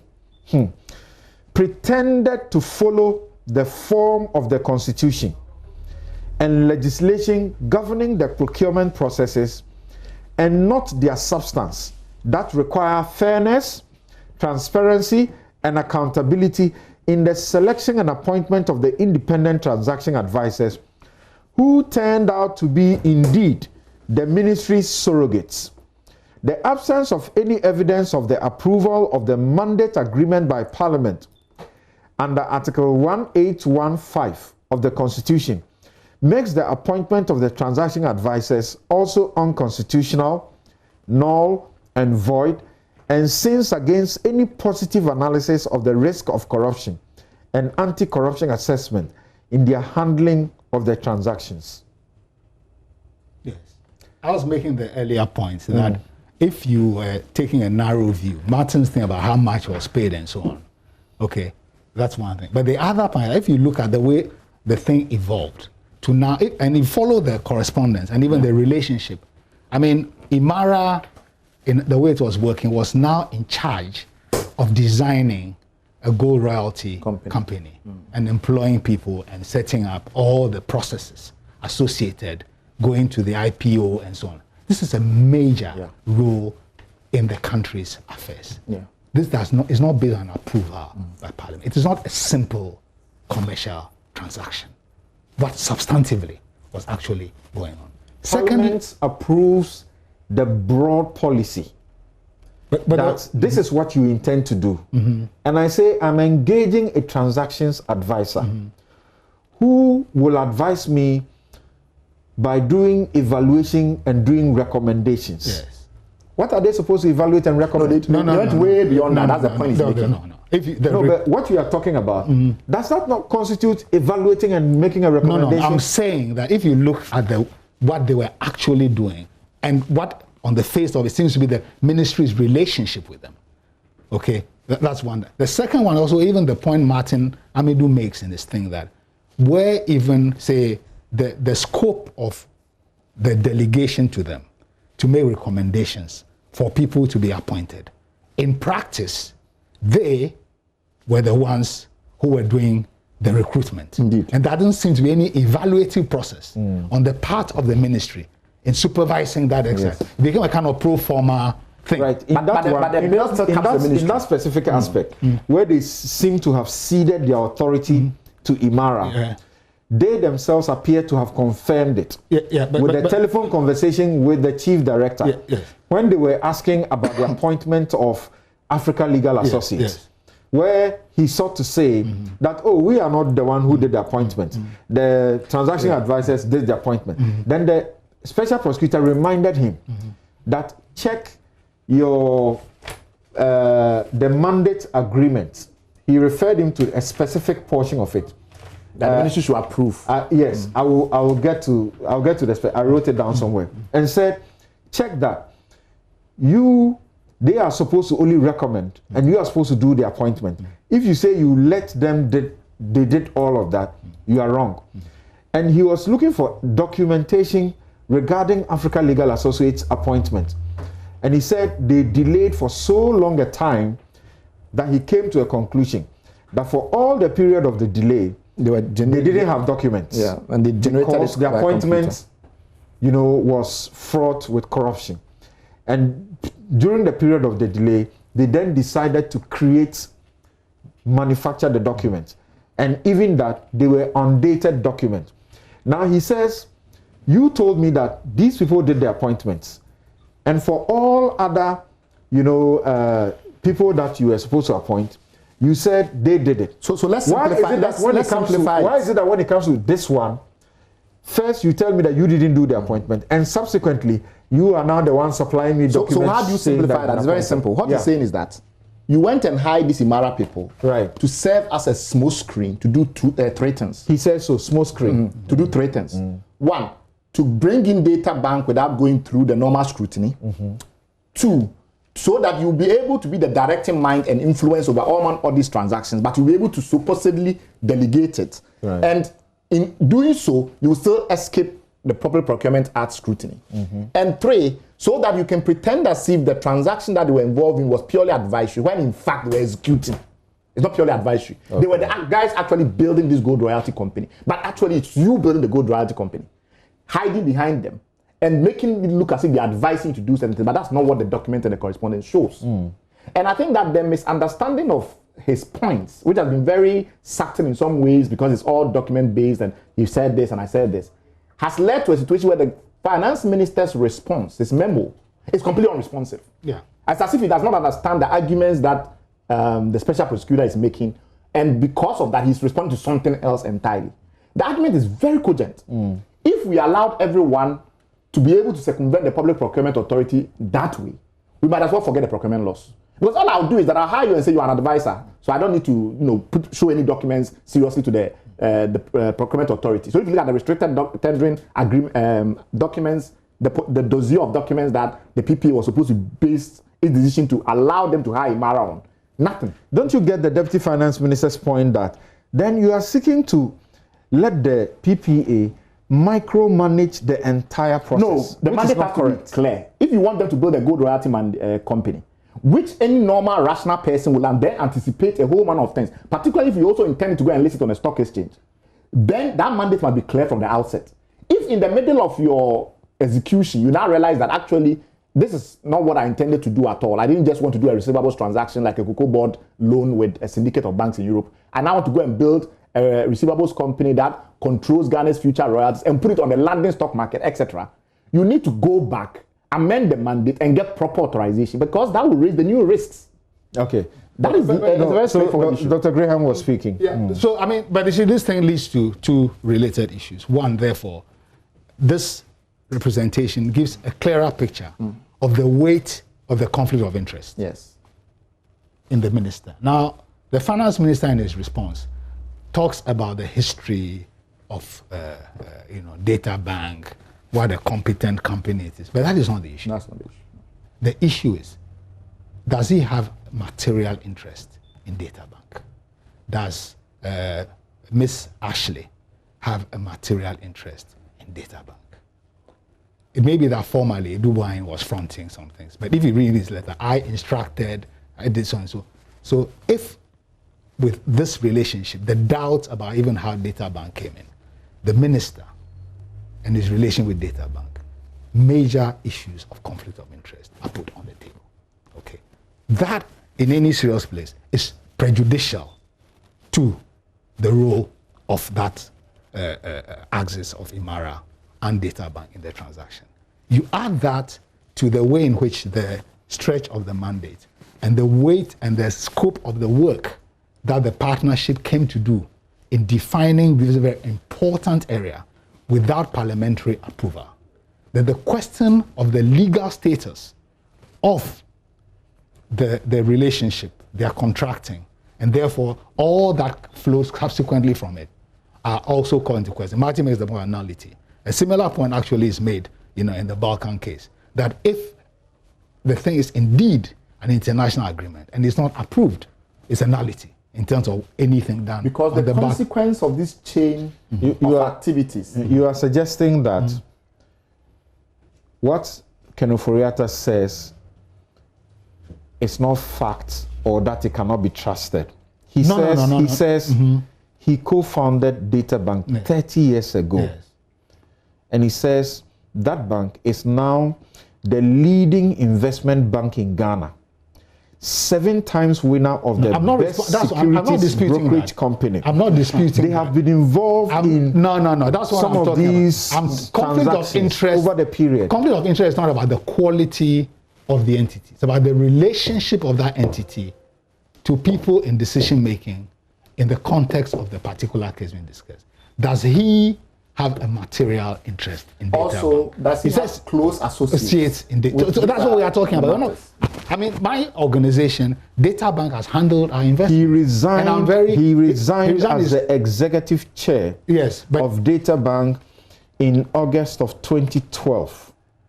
That's what he tells you. But material relationship is not the same as office. And resigned from all Databank boards in February of 2014. Yes. Does it not matter? No, it matters. But I'm saying we are talking about whether there's a material relationship. For instance, does he have shares in Databank? It's an important question. That's what we're talking about. You see, because otherwise whether he has close associates. We can get into a thing where you build firewalls which appear to separate you, but actually, materially, you are beneficiary. Now, I'm not saying that, because when we talk about what must be done and seen to be done, it's important. Particularly, you put in the egregious example that we have with the PPA case. There's a spectrum of issues that will fall within a discussion of conflict of interest. So I'm saying that's one point. The other point I'm making is that the status, the importance of the role of this axis in the construction of this entity and its importance for the economy, in addition to Martin's point, strengthens the importance of scrutiny outside the ministry and therefore the parliamentary process. 3, with all the points raised by Martin, the question can be asked whether indeed Ghana even got independent advice for the construction of this thing. That's what the points he makes specifically. Okay. Did we get independence? Definitely not. Yeah. So I want to link this back to the questions others raised before Martin, the CSO groups and so on. Because in that, you can also ask the question, what are the options? If we're not making policy and choices on the fly, were there options considered? Which led to the point, among all the options that we had, actually, once again, let me do this. We'll take a break soon, but before we do that, I'm going to read the last paragraph of page 9, where he brings in Kenoforiata directly, and then ask you, from what you know, at least also by the reaction that Kenoforiata has given, whether this is fair to him. So he says the Minister of Finance is not the only person with a business interest in Databank who was involved in the processes involved in the processes enabling the selection of the transaction advisors, contrary to the PPA approval, leading up to the preparation, documentation, the recommendations, obtaining executive approvals, and the submission of the transaction documents to Parliament for approval on the 14th of August 2020. So now you understand one Felicia Ashley, now with the Ministry of Finance, is reported to have taken up her new public office at the Ministry of Finance following the appointment of the Minister of Finance in 2017, with whom she previously had worked with as the Vice President and Head of Human Capital and Administration of the Databank Group, one of the partners of the transaction advisors. She was and is the Director for Human Capital and General Administration Division at the Ministry of Finance. By virtue of her position, she oversees the entire general administration function of the Ministry of Finance with responsibility spanning general services, HR, procurement, IT, security, accounts, and transport. The engagement of transaction advisors involved the procurement processes for which she had oversight responsibility. One cannot undertake a thorough analysis of the risk of corruption and anti-corruption assessment of deficiencies in legislation, administration of instructions, regulation, or procedures without taking the foregoing factors into account as they affect the transparency and accountability of the bidding process, to select impartial and neutral transaction advisors to advise the Republic on its important natural resources, such as extractive mineral resources and gold royalties. You know where you have a dramatic illustration of that. So he proceeds then to now make an emphatic sort of attack on the finance minister. But let me ask you a question. Do you realize when there was back and forth between the Attorney General and somebody else, and the Attorney General will say that this is not good for Ghana, this is not in Ghana's interest, then somebody will write back, no, it's in Ghana's interest. They say, you are giving too much away. Then the person will write back, you're not giving too much away, allow it. Ask yourself, who was that person? That was the transaction advisor, right? Yeah, it's this complex called the transaction advisor, because now it's quite clear that it's a complex. The question was, whose interests were they really pushing? Was it Ghana? Were they arguing with the Attorney General for Ghana? Or they were arguing with the Attorney General for some purported future beneficiaries? But in that case, the Attorney General eventually got what she wanted. No, what I meant was, initially she has said the things were unconscionable. No, what I meant is that it clears the mind. Because now you all of a sudden you begin to remember, okay, so these transaction advisors were not actually acting in Ghana's interest. So when he says that they were not neutral, objective advisors for Ghana, they appear to be acting on behalf of some people's parochial interest. You get dramatic recall. Because remember that, that is why in the back and forth, if I think of it carefully, the transaction advisor was supposedly working for Ghana, and the Attorney General was supposedly working for Ghana. Why were they in so much conflict? It becomes dramatically now illustrates it, because now it becomes clear that these transaction advisors were not actually hired to promote Ghana's interests. Okay, so it was, otherwise you cannot explain that. It was Dr. Graham. I can see how you can't resist the temptation. No. I mean, the point I'm making is this: that in drafting an agreement, in making law, in making policy, there will be debates. There will be debates. What is interesting in this case is that, of course, the Attorney General can be wrong about what is Ghana and the transaction advisor can be wrong. When we evaluate the agreement, at the end of the day, we will put both the Attorney General and the Minister of Finance in the government and ask whether together the conclusions they arrived at advance the interest of the country or not. That debate helps us to understand the processes by which they came to. But in what you are referring to, there are a number of dimensions that we take from there. One, the influence of the transaction advisors in the actual policy making, because this was policy making process, okay, and they are fronting it. In the to and fro between the Minister of Finance and the Attorney General goes back to the discussion about the absence of a cabinet process. And how this thing was settled. Okay, so a number of process issues which connect to the parochialism, which came to dominate the way in which is very critical, exercise. Okay. Was but in the debate, let's take a break. Quarreling about how best to secure Ghana's interests. Let's take a break. We're quarreling about counterparts. Let's take a break and let's come back. And for our audience, there's a reason you may find that we seem to stay at one place. In fact, Martin Amidu's report stays at one place, except that everything else revolves around what he says was the ill-fated mandate agreement. And the transaction advisors, he said, ought to have gone through public procurement and did not. So as far as he is concerned, since there is a flawed, unconstitutional and unlawful process, you are the Deputy Minister of Finance signing off on these things, and he says the Deputy Minister of Finance is not the principal spending officer.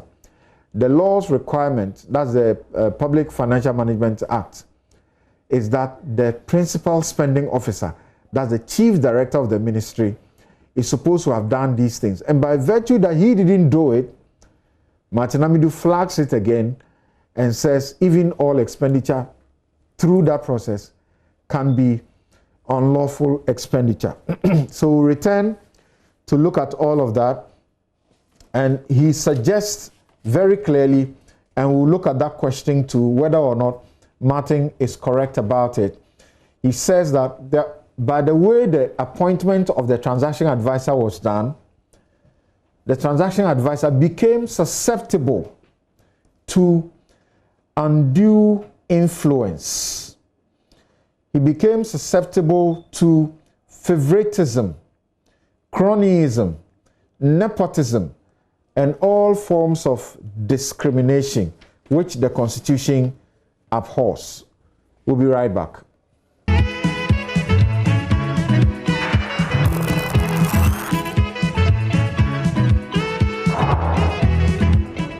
You're welcome back. This is NewsFile. It's your most authoritative news analysis platform, and here on NewsFile we put Ghana first. So let me go to my guest on Zoom. That's Eduji Tamaklo and also Nana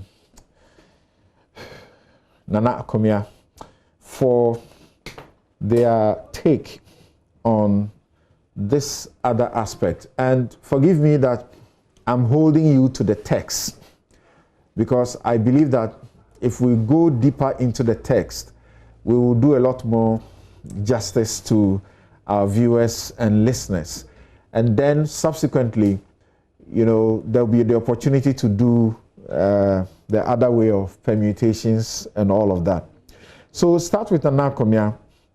So far, right here in the studio, together with my guests, we are pointing you to various aspects of Martin Amidu's risk assessment.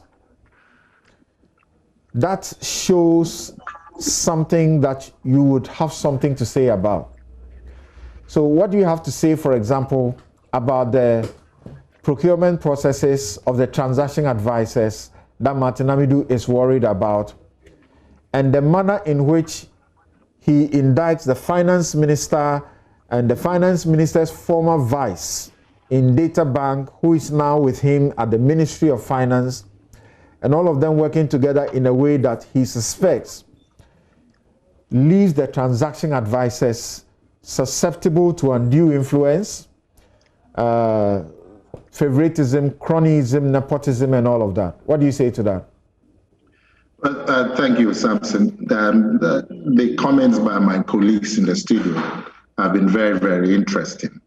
And they provide a lot of food for thought as we go forward in trying to ensure that this transaction passes the test of probity and accountability and would give us maximum benefit as a country. So I have no difficulties with the issues that you've raised at all.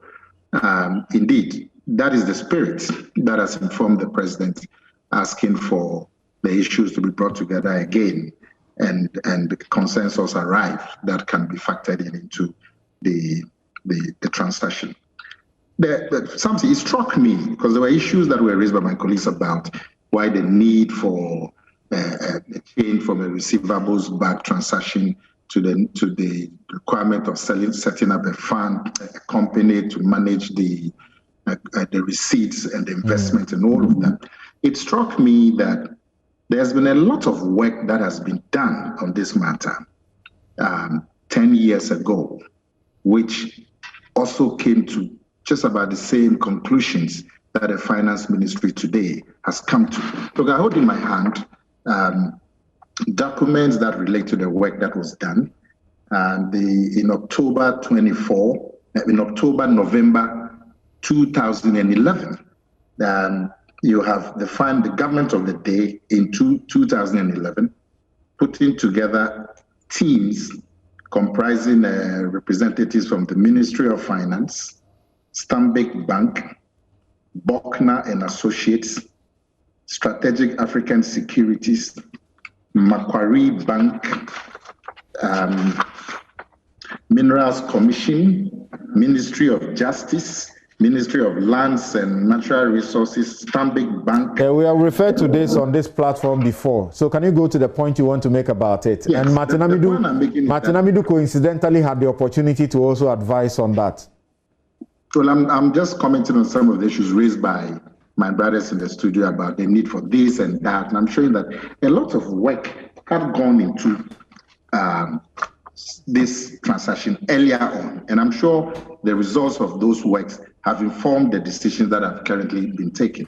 If you remember, as a result of the work that has been done by some of these institutions, the teams that I've just enumerated, as a result of that work, in November 2010, the Minister of Finance at that time actually went to Parliament and told Parliament that, and I'm quoting, that currently Ghana has shares and carried interest in a number of mining companies that enable government to receive significant cash flows, that the current increases in gold price, increased demand for gold exposure by investors, and the appreciation in the equity and so on, present a unique opportunity for the government to consider monetization of all or portion of the gold interest.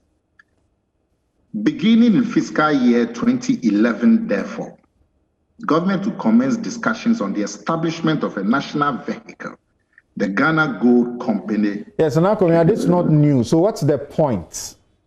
The point is that some of these decisions that have been taken by the Ministry of Finance are recommendations that have been on the books from 10 years ago.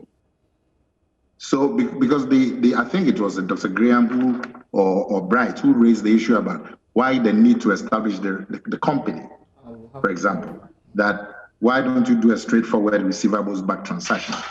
Why they need to set up a company and do a transaction advisor and establish a board and all of that, have all this mandate. All of these things have been worked on in 2010, 2011, and recommendations. And what was the Attorney General then, Martin Amidu? What was his advice on it?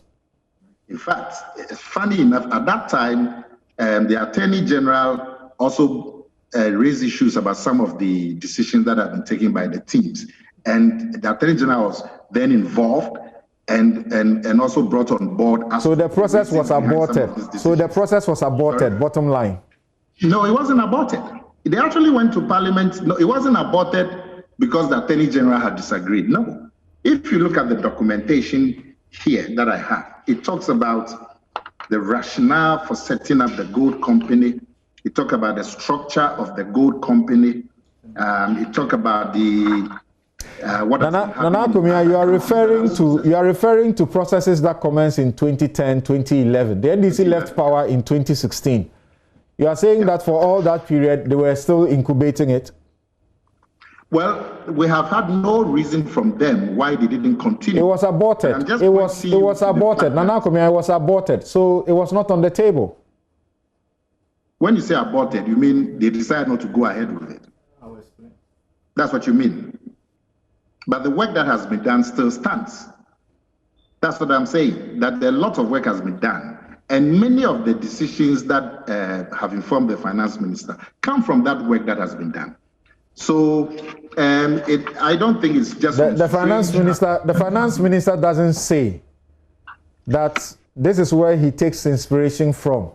In fact, they have sought over the period to take exclusive credit for being innovative, and you should grant them that.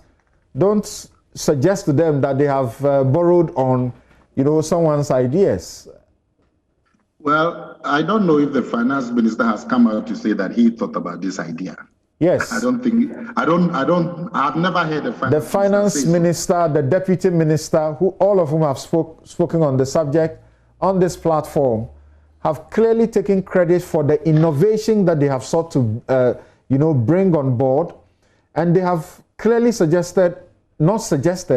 very bold about telling us the painstaking processes they have had to go into over the period. But you see, it's an innovation. This is the first time that it is being done.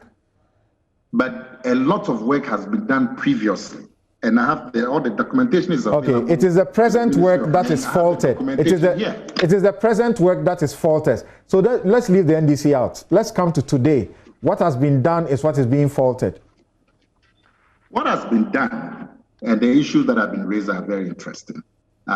You also have to take in mind that the finance minister has also responded to many of the issues that have been raised by the Office of the Special Prosecutor. The finance minister, for example, and I think it's fair to him to also put on record some of the responses that is also put out. According to the finance minister, in the response that he sent to the president, which has also been published, that he believes that they've complied with all the legal prerequisites, from the procurement of the transaction advisor, the submission of documents to the Attorney General and to Parliament for their review, input and approval. They've done all of that. They've complied with the relevant laws, the Public Financial Management Act 2016, the State Properties and Contracts Act 1960, the gift-based requirement for government payments and so on. They've complied with all of that. That's what the finance minister believes, and that it has been transparent. So we are dealing with you here about the details of what has gone on. The general, yes. If you call it a general traverse, that's not what we are interested in. No, we are talking about the details. Of the finance minister's exactly, response. The finance minister's response. I have referred to portions of it here for specific issues that we have raised. So yes. The question I asked you is, for example, if you take the appointment of the transaction advisor and how the process has been gone into, and the special prosecutor says the transaction advisor therefore became susceptible to undue influence, favoritism, cronyism, nepotism, and all. That's where I invited your comment. Yes. The finance minister says that the procurement of the transaction advisor has been done in accordance with the PPA law, and that the processes were adhered to, evaluation panels were selected, were put up, which selected the transaction advisor and the local partners and all of that. That's what he has put out.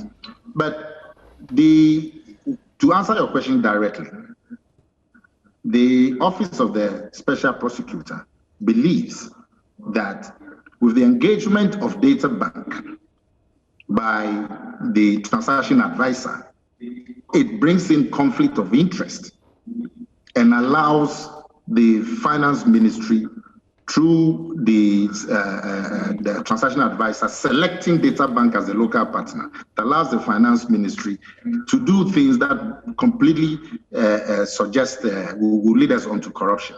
And that is the view of the Office of the Special Prosecutor. And I have no problem with it, that if this is his suspicion, that the way the transaction advisor was selected and the way data bank was selected as the local partner brings the whole transaction. The special prosecutor's assessment, special prosecutor's assessment, if you read from paragraph 16 or page 16, among others, is that we have a Public Procurement Act, and the Public Procurement Act, as amended, clearly has a provision. This provision is entitled or headed Methods and Procedure to Procure Consultants. He's saying that you cannot say that you have gone ahead to procure service providers, consultants, without recourse to the PPA. This is what he says was not done, and makes the thing, he says they have used subtle ways to try and avoid the requirements of the law. But the finance minister disagrees. The finance minister does not disagree with this. You have read a general statement by the finance minister. You have not backed that by the facts from what went on. But I have just told you, Samson, that the finance minister has stated that the procurement of the transaction advisor was done in accordance with the PPA law. So here you have a disagreement of views. The finance minister states so categorically. Okay. But I can understand. But you see, I can understand that. Nana Kumia, have you read the facts that the finance minister is responding to that you read, the response? Have you read the facts? Which facts do you talk about? The facts to which the finance minister is responding and which response you have just read. Have you read the facts as laid out from the commencement of the procurement of the transaction advisors to the end, and all the letters backing that, as discussed in the special prosecutor's assessment? I have read the special prosecutor's report and I've read the finance minister's response. I have read all of that. And my point is very simple, that disagreement.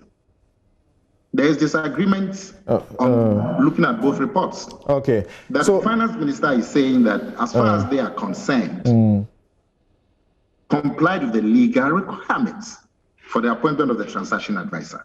They beat about going to parliament. The finance minister has said that he didn't think that the law required him to go to parliament on the matter, on the appointment of the transaction advisor. But okay. An international Thank you. agreement. Thank you. Eduji, he disagrees. All right. Eduji, yes. Eduji, from the main points that the special prosecutor raises about reasonable suspicion of corruption, including the point I have just asked Nana Kumia about, do you think it is just a mere point of disagreement between finance minister and Martin Amidu? Well, Samson, again, it brings me back to the point I made earlier. You see, ordinarily, if it was just a due diligence report prior to the consummation of the mandate agreement and the associated approval, then the finance minister has the power or the right to disagree on how to proceed. In this case, we are dealing with events that have happened already. And to the extent that we are dealing with events that have happened already, it is no longer a question of due diligence or an assessment. That is why I've made the point that where events have happened already, you cannot be talking about prevention, because at this point, the events, quote-unquote wrongdoings, have already happened. If they have already happened, the remedy in law is either you set it aside, where there are criminality, you proceed to prosecute. Now, in this case, Samson, and like you rightly pointed out, if you look at page 57 of the report, this is what the special prosecutor himself, this is the point he makes. Quote, all the parties to the mandate agreement are deemed to have known the law, but ignored it with impunity in signing and implementing the mandate agreement, which is null and void ab initio, quote, as violating the Public Financial Management Act and the Public Procurement Act. You and I know that the Public Procurement Act specifically states that a breach of the Act constitutes an offense. So if a breach of the Act or a violation of state constitutes an offense, let's talk with the greatest respect. The special prosecutor not triggering the prosecutorial powers. Because in this case, if the president has sought a due diligence report on the transaction prior to its consummation, then I will not have a problem with the special prosecutor presenting an assessment to the president. But in this case, the events have already happened. Post facto rationalization. If you are doing a post facto rationalization and there is commission of crime, that is the breach of the Public Procurement Act. And I make this point because, Samson, as we speak, this administration is prosecuting persons in court today on alleged breaches of the Public Procurement Act.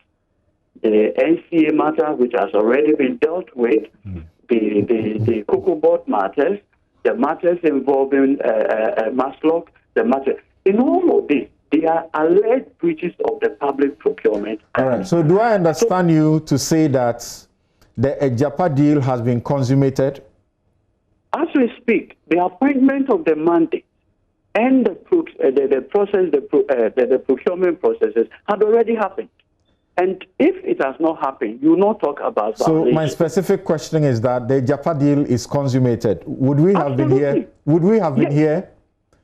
Has there been the listing? Now, this is a point. Remember that the listing is the end game. Prior to or getting to the listing, there had been a procurement, quote unquote, of the services of Imari, whatever. That service has already been procured. Okay. It's an event that has so happened can it already. be said? Can it be said that it is incomplete, and that's why we are where we are? This is a complete transaction, and it's one of the issues that I want to If it is complete, why did the OSP say that because he had taken over to do the risk assessment, they should hold everything in abeyance? And he says they came back, wrote to him and agreed that they will not proceed any further. If it is complete, why would the president say we need to go back and look at it, or for now everything is frozen? I think that we also need to, something with the greatest respect, we also need to, put the activity of the special prosecutor in context. Remember that this whole Agyapa deal had gotten parliamentary approval under the current constitutional architecture. If Parliament approves of a transaction, it becomes an executive deed. So if the executive considers what Parliament had approved of, then the way forward is not to take it back to Parliament. Because the last time I checked, the constitutional responsibility or mandate of Parliament relative to this international or said transaction, it does not include the power of reconsideration. It is either you are ratified, and that is why if you look, the Supreme Court in the John Indebugri and the Attorney General, Eka Energy, what have you, what the Supreme Court said is that the reasoning of my learned senior John Indebugri, that with ratification, if the minister wanted to tempt the petroleum agreement, he ought to come back to Parliament, was a wrong statement of the law. And that once Parliament had given due approval to the transaction, it becomes an executive deed. Question, at this point, has Parliament not on the 14th day of August approved of this transaction? The question is yes. And something, there's an important point that what did Parliament approve of? The minimum income investment, the amendment. You're using an analogy of a ratification process. Yes. Okay. But you see, in the parliamentary processes, remember that there are several agreements that were also approved on the 14th day of August. Not only the Mineral Income Investment Fund Amendment Act. And that is another point that we need to draw the attention of the public to. If you look at Minister Kenoforiate's letter to the president seeking the executive approval, he was seeking an executive approval to permit him to do an amendment of the act which will enable him to operationalize the MIF Act. Question. The president actually assented to the Amendment Act on the 27th day of August, by which time Minister Kenoforiate had done whatever he wanted to do. So if the minister had already done the operationalization before the president assented to the act on the 27th day of August 2020, what exactly gave him the legal backing to proceed in the manner in which he did?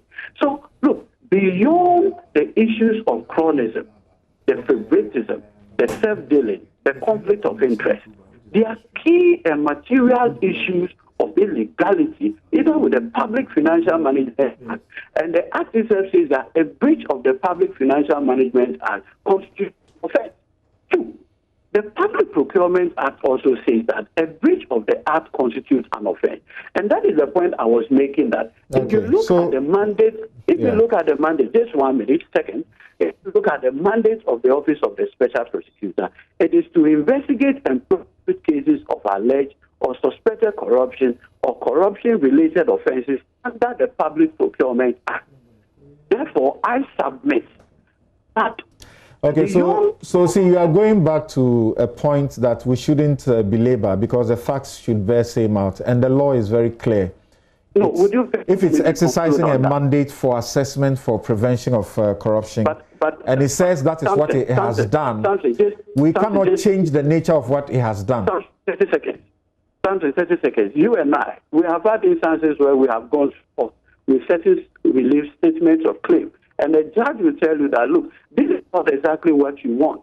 The real intent of your action is that you are masked it, and there have been several instances. The point I'm making here is that if it is clear that in this case there has been breach of the Public Procurement Act, it is no longer a risk assessment. It's an event that has already taken place. And if they have taken place, then it's a crime that has already taken place. Proceed with your prosecution. All right, thank you. Thank you, Ediji. Yeah, thank you, Ediji. Thank you very much. We take a break, and when we return, I'll get my guests in the studio to give us other perspectives, including what the president is seeking to be done, because obviously this is such a big issue. It doesn't appear we can exhaust all of it now. And then the special prosecutor, the manner in which he did his job, can he not be faulted in some way? Did he do the job as a consummate professional throughout? I'll point out portions of his work to you so you make the judgment whether or not he didn't get to do something else on some portions of the work he did. We'll be right back.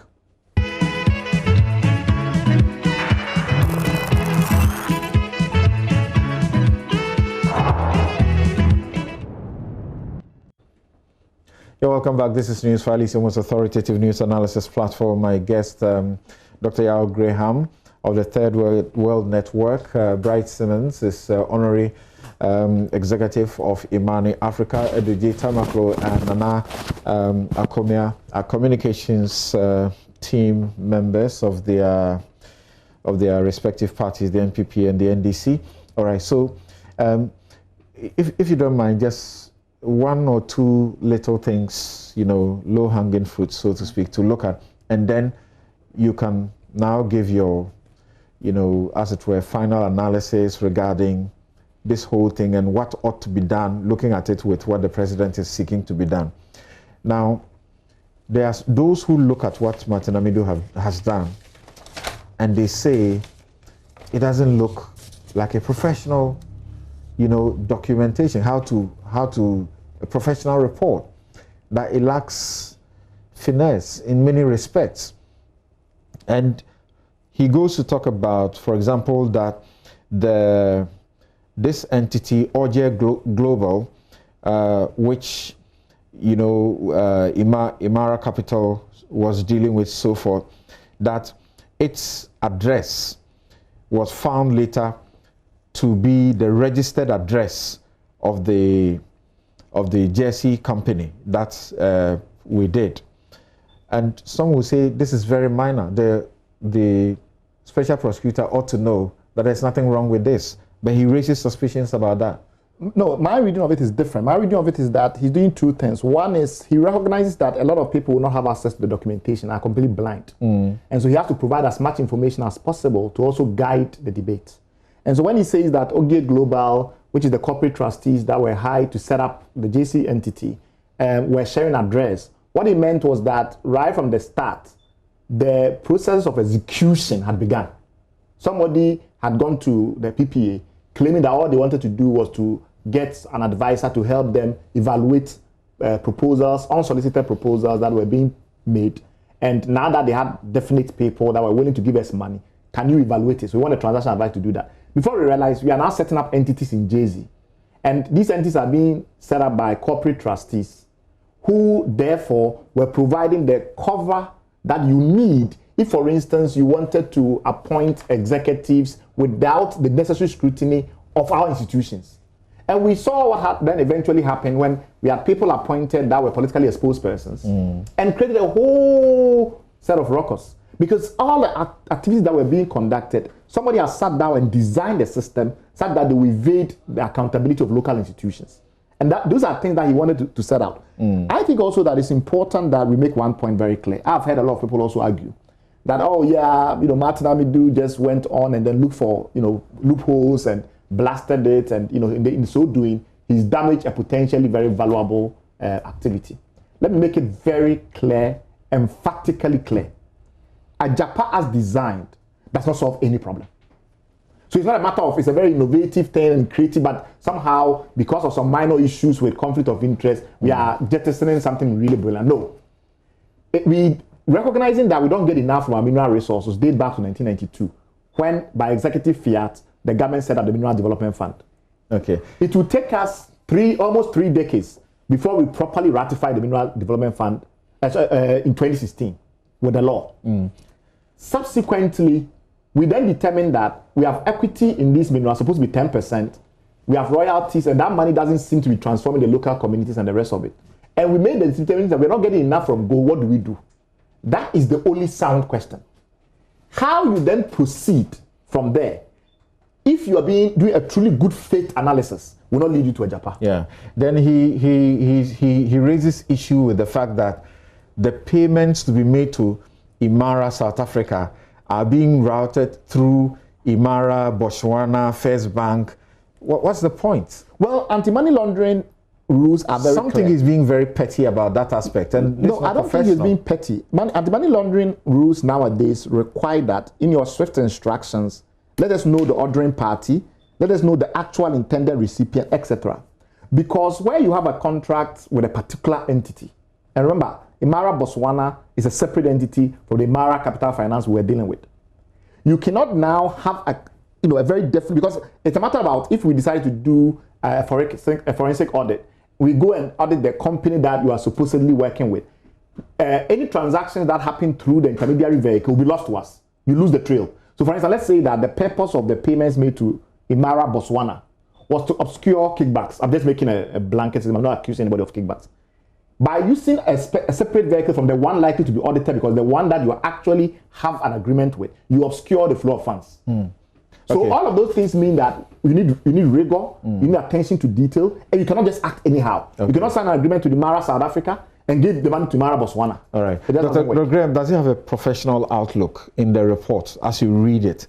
Are there not aspects that you can fault and say, the man who is saying he's done a sloppy job has a point to some extent? Well, I mean, the word sloppy can be interpreted in many ways. I mean, I've heard people say that the thing is difficult to read. Okay, it is not easy to read. That's true. My response has been, I mean, the man is not claiming to be a poet, a novelist, or a playwright. It's not doing a literary essay. So what we should be focusing on is substance. What does the substance of this report offer us? Right. Does it cohere? Is it credible in how it builds its argument? The chair of the finance committee talked about the word sloppy. I was a bit shocked to hear that, because he should be concerned about the substance of the report. Particularly given the work they did on this. Yes. He in fact says the special prosecutor is speaking like a social commentator. Someone who spent 4 hours to evaluate the contract. So really, that also underlines, so that's my response to it. It is not an easy report to read, in terms of his literary style and so on. Okay, but he makes a point about not having support. In a different place, you would have editorial support to clean up a document. It could also well be that in the climate where we live, where, it's so difficult now, the public service is so compromised, the politics, something like this could leak very easily. So you end up with maybe a concern to protect the material, which means that, it's done. But I think he makes a point about the institution not having enough support. We mean that he had to write this thing himself. And I think we should take that out of it, that actually in the circumstances, he's done as good a job. And given the time frame, yes, as good a job as he can do. So we should focus on the substance. The president's direction, what do we do with that? The president's direction is bizarre. It's bizarre because if we add up the elements and so on, and what the special prosecutor report is saying, there's nothing to take back to Parliament. There's nothing to take back. This is something which is indicted in terms of even how the services were procured, and therefore it's not justifiable because of conflict of interest and all kinds of things. This is something which is flawed because a major relationship did not have. So the president should be saying what? Let me finish. The president says, go back to consult on the evaluation, go back to take on board what other people are saying, so on. A lot of people think which have been said go to the very heart of the conception, whether this is the best way to improve the value of the country's gold resources. I mean, Bright made a point about this not being the way to go, and he made a wider point. Because you see, Martin makes a point in this report several times about the patrimony. It's made in kind of aspirational and grandiose sense. But if we bring it concretely into this context, I mean, our government, including this one, are signing fiscal agreements with mining companies which limit how much financial return we can get. Our governments are allowing mining companies to have employment terms which pay through subcontracting very poor wages to Ghanaians who are supposed to be the beneficial owners of the resource. The routes we had in the Boxer mine where they burned down the place was because workers who yesterday were being paid 3,000 cedis for certain roles, with the outsourcing, we're now being paid about a quarter of that. So the thing about benefits constructed in this kind of as well narrow financial thing post facto, because from at the revenue endpoint rather than a broad economic benefit point itself is very flawed. So to get to optimize the value, there are all these other things. But when you come back to this transaction, a number of points have been made about the agreement.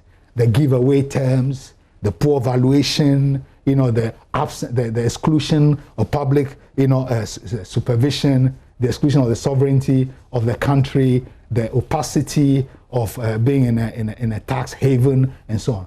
None of those things are cured by the president's directive. So if the president's directive is to cover this thing, really, the government should honestly accept that it is not the way to go. It's dead in the water. We need to go back. May I also make a quick point that... But the president ought to be commended that he says that even if we have to do anything about this, it should be after the elections?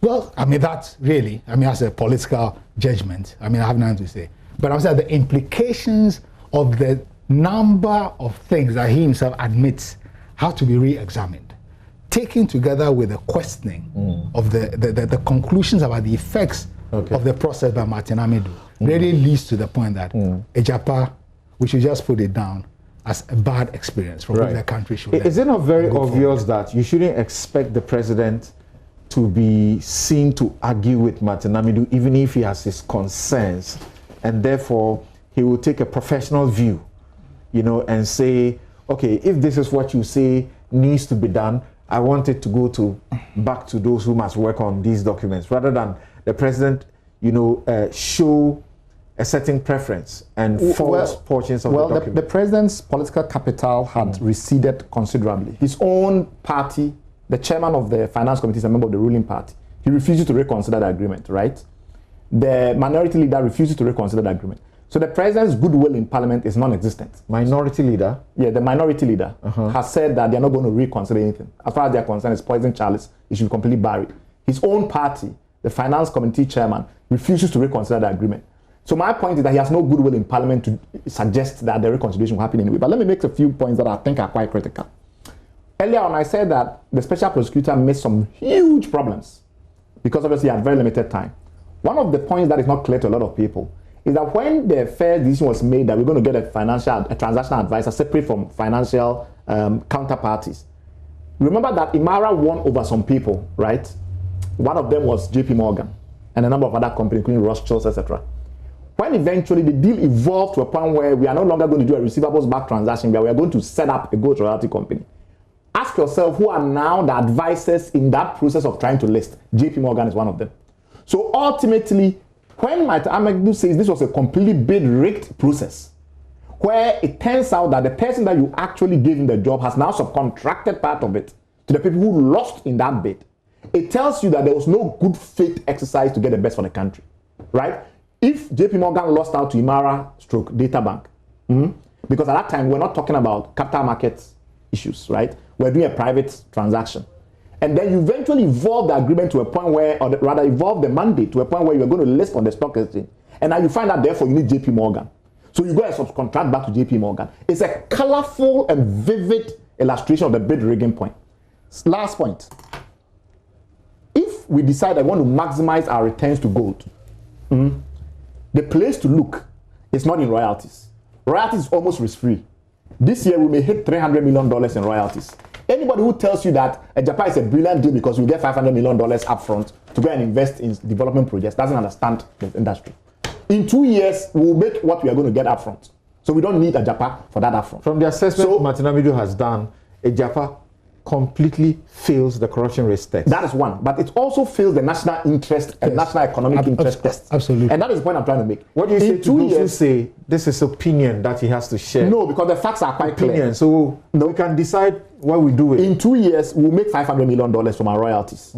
Where we've not been making money is the equity. The 10% you're supposed to hold in the company, that's the one that's not returning.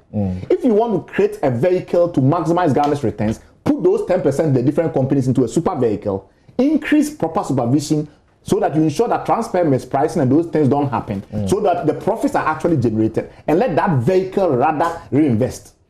A situation where you take the risk-free assets, which is the royalties, to put it in a speculative vehicle and put it into the on the stock market in order to try and maximize volatility, it's not financially sound. Right. It is the equity we must look at. So Agyapa does not even merit evaluation. Okay, thank you. Our viewers have appeared to be in the greater numbers suggest that, we clearly seem to have space to deal with the document a lot more. Can we have the two of you commit to take our time to deal with it? We haven't even dealt with the other aspects of bringing in government officer one and what should happen. Can we have you guys next week? Will we have a deal? We'll look at it. Do we have a deal? We'll look at it. We'll look at it. All right. Thank you also very much. And sorry we are unable to come back to you, Nana Kumia and Eduji Tamaklo. My guests have been Bright Simmons, Honorary Executive, Imani Africa. Dr. Yao Graham is Coordinator, Third World Network. We had Nana Kumia, member MPP Communications Team and MD of the State Transport Company, and Eduji Kujo Tamaklo, a lawyer and member NDC National Communications and Legal Team. I'm Samson Ladi Anyanini. Hopefully next week we should come your way with this topic in a way that will break the report even a lot more, including the questions of government official one and the other things that the special prosecutor is supposed to be working on, but says he's not working on them yet. Thank you also very much. Thank you. Thank you.